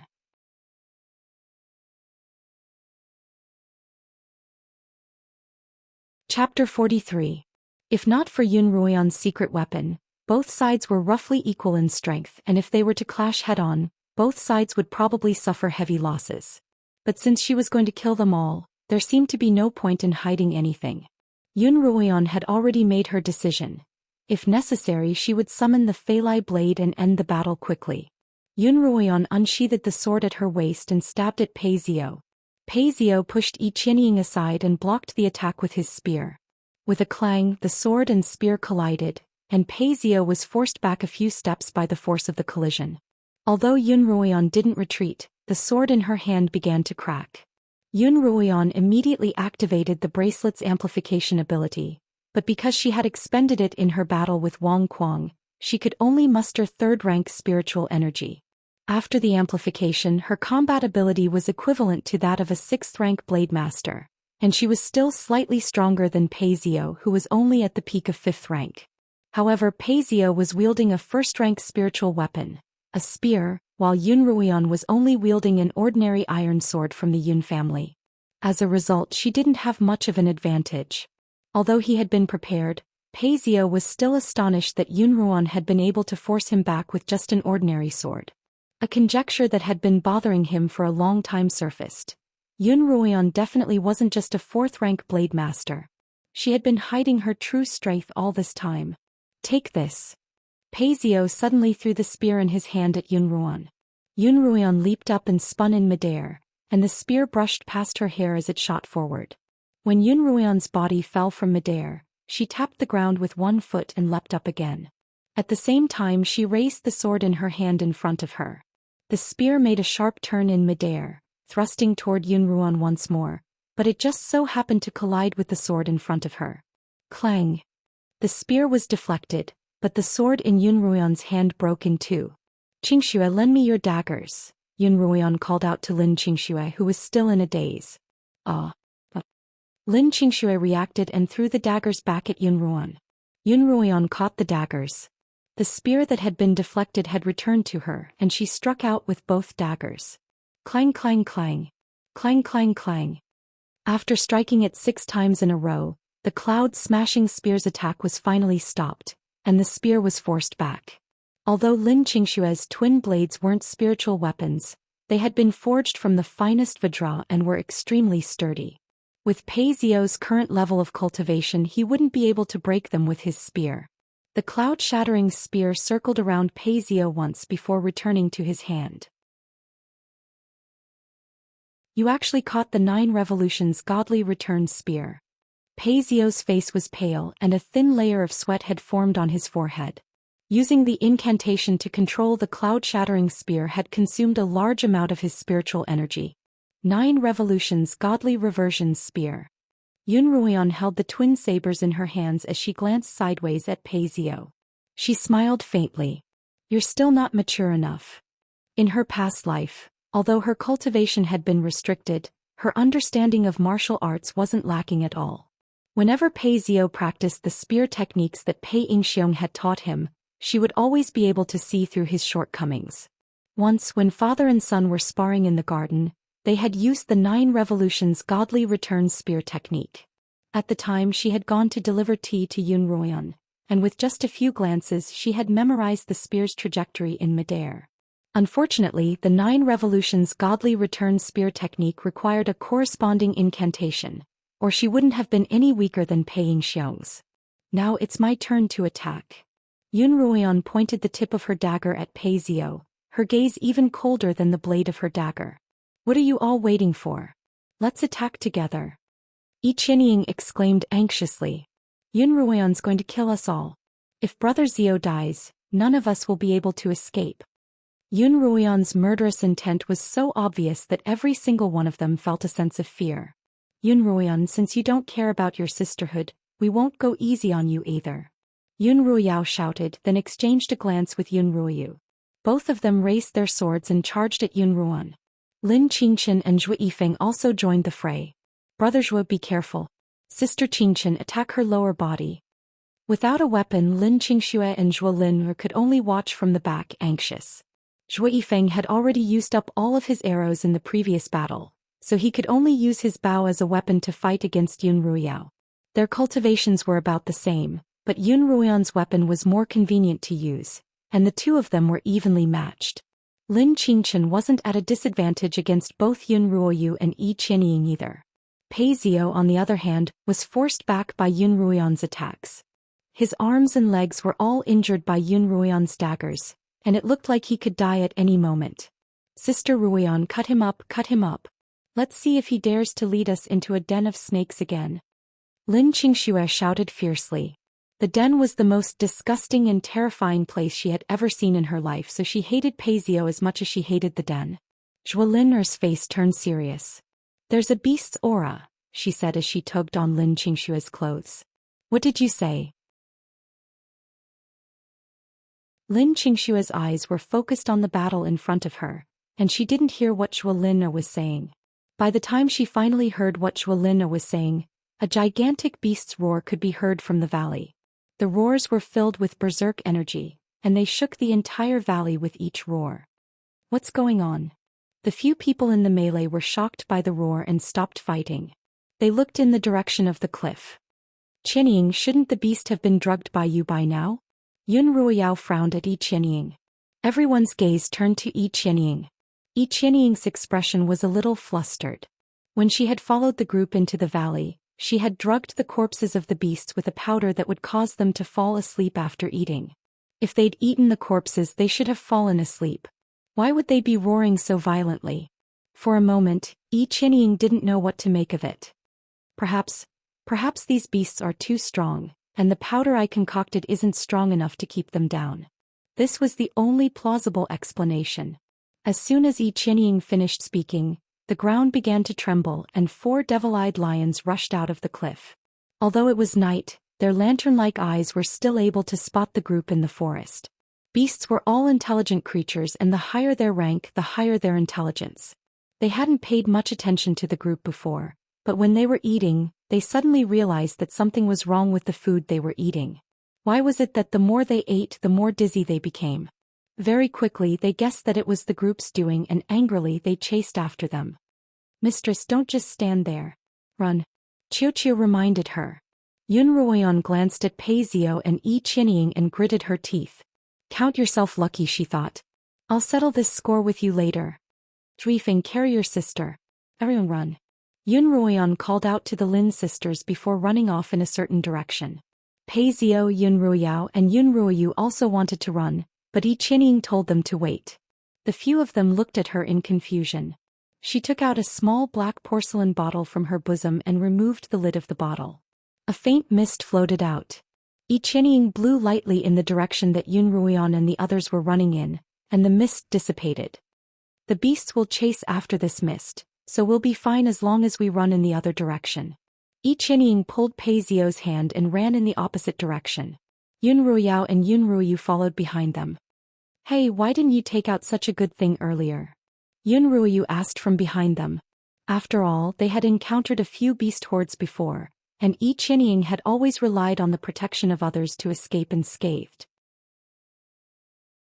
"This beast-attracting mist is extremely difficult to concoct, and it can only be used in a life-or-death situation," Yi Qianying replied. "I think you'll only use it when you're in a life-or-death situation," Yun Ruoyu said sourly, wrinkling her nose. "Ruoyu, don't talk so much." Yun Ruoyao glanced at Yun Ruoyu, then at the backs of the 2 girls in front of them.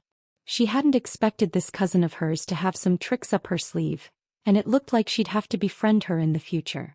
In another direction, the beasts were following the beast-attracting mist in the direction that Yun Ruoyan and the others had escaped in. "Damn it, why are they only chasing us again?" Lin Qingxue cursed as she ran. Actually, everyone knew that it had to be Yi Qianying's doing. In her past life, after Yun Ruoyan married into the Pei family, she had cut off all contact with Yi Qianying, and it was only on the night of her death that they met again. As a result, she had no idea that Yi Qianying had such a devious ability. "Yi Qianying, Paisio, you must die." "Ah, they're almost here." Lin Qingxue turned around to see the 4 beast-eyed lions bearing down on them like 4 small mountains. Scared out of her wits, she ran in front of the rest of the group as if there was a gust of wind beneath her feet. In the end, the 4 beast-eyed lions had been drugged, and they smashed through countless small trees in their dizziness, sending sand and pebbles flying into the air. However, they continued to chase Yun Ruoyan's group even more ferociously. It was as if they wouldn't be appeased if they didn't tear them to shreds. "Sister Ruan, Sister Qingchen, there's a vine over there." Lin Qingxue pointed at a cliff in front of her, then dashed over like the wind, climbing up the vines without hesitation. Her speed was unprecedentedly fast. Yun Ruoyan's group also began climbing up the vines. This cliff was even steeper than the one at the valley's exit, but fortunately, There were many vines growing along the side of the cliff. These vines were all very thick and strong, and they hung down the cliff. Their tiny roots dug into the cracks in the rocks, continuing to grow until they covered the entire surface of the cliff. Yun Ruoyan looked up with the help of the bright moonlight. The cliff was so tall that it seemed to have pierced through the pitch-black sky, and she couldn't see the top. Boom boom boom. The entire cliff trembled. When the 4 beast-eyed lions saw Yun Ruoyan's group climb up the cliff, they slammed their heads against the cliff, hoping to knock them down. The group paused for a moment, then continued climbing. There was a cave about 20 meters above them, and they would be absolutely safe once they climbed in. However, they didn't know how big the cave was, or whether it would be big enough to accommodate all 5 of them. Zhou Yifeng was the first to climb into the cave. Although it was relatively narrow, it was deep enough to accommodate all of them. After settling Zhou Lin down, he lay at the mouth of the cave and extended a hand to Yun Ruoyan. "Give me your hand." Yun Ruoyan, who had almost reached the mouth of the cave, placed her hand in Zhou Yifeng's, and he pulled her up with a light tug. Then the 2 of them went to pull Lin Xianxia and Lin Qingchen. Once everyone was inside the cave, Yun Ruoyan finally let out a sigh of relief. By this time, the tremors of the cliff had lessened significantly. "Sister Ruoyan, Sister Qingchen, look." Lin Qingxia looked down from the mouth of the cave. Those beasts seemed to have run out of energy. The mouth of the cave wasn't very wide, and it would be a little cramped for the 3 of them. Yun Ruoyan and Lin Qingchen carefully moved closer to the mouth of the cave and looked down. As expected, the 4 beast-eyed lions were slamming against the cliff wall with less and less force, and before long they collapsed to the ground one by one. It's not that they've run out of energy, but that Yi Qianying's incantation is taking effect. Lin Qingchen couldn't help but sigh.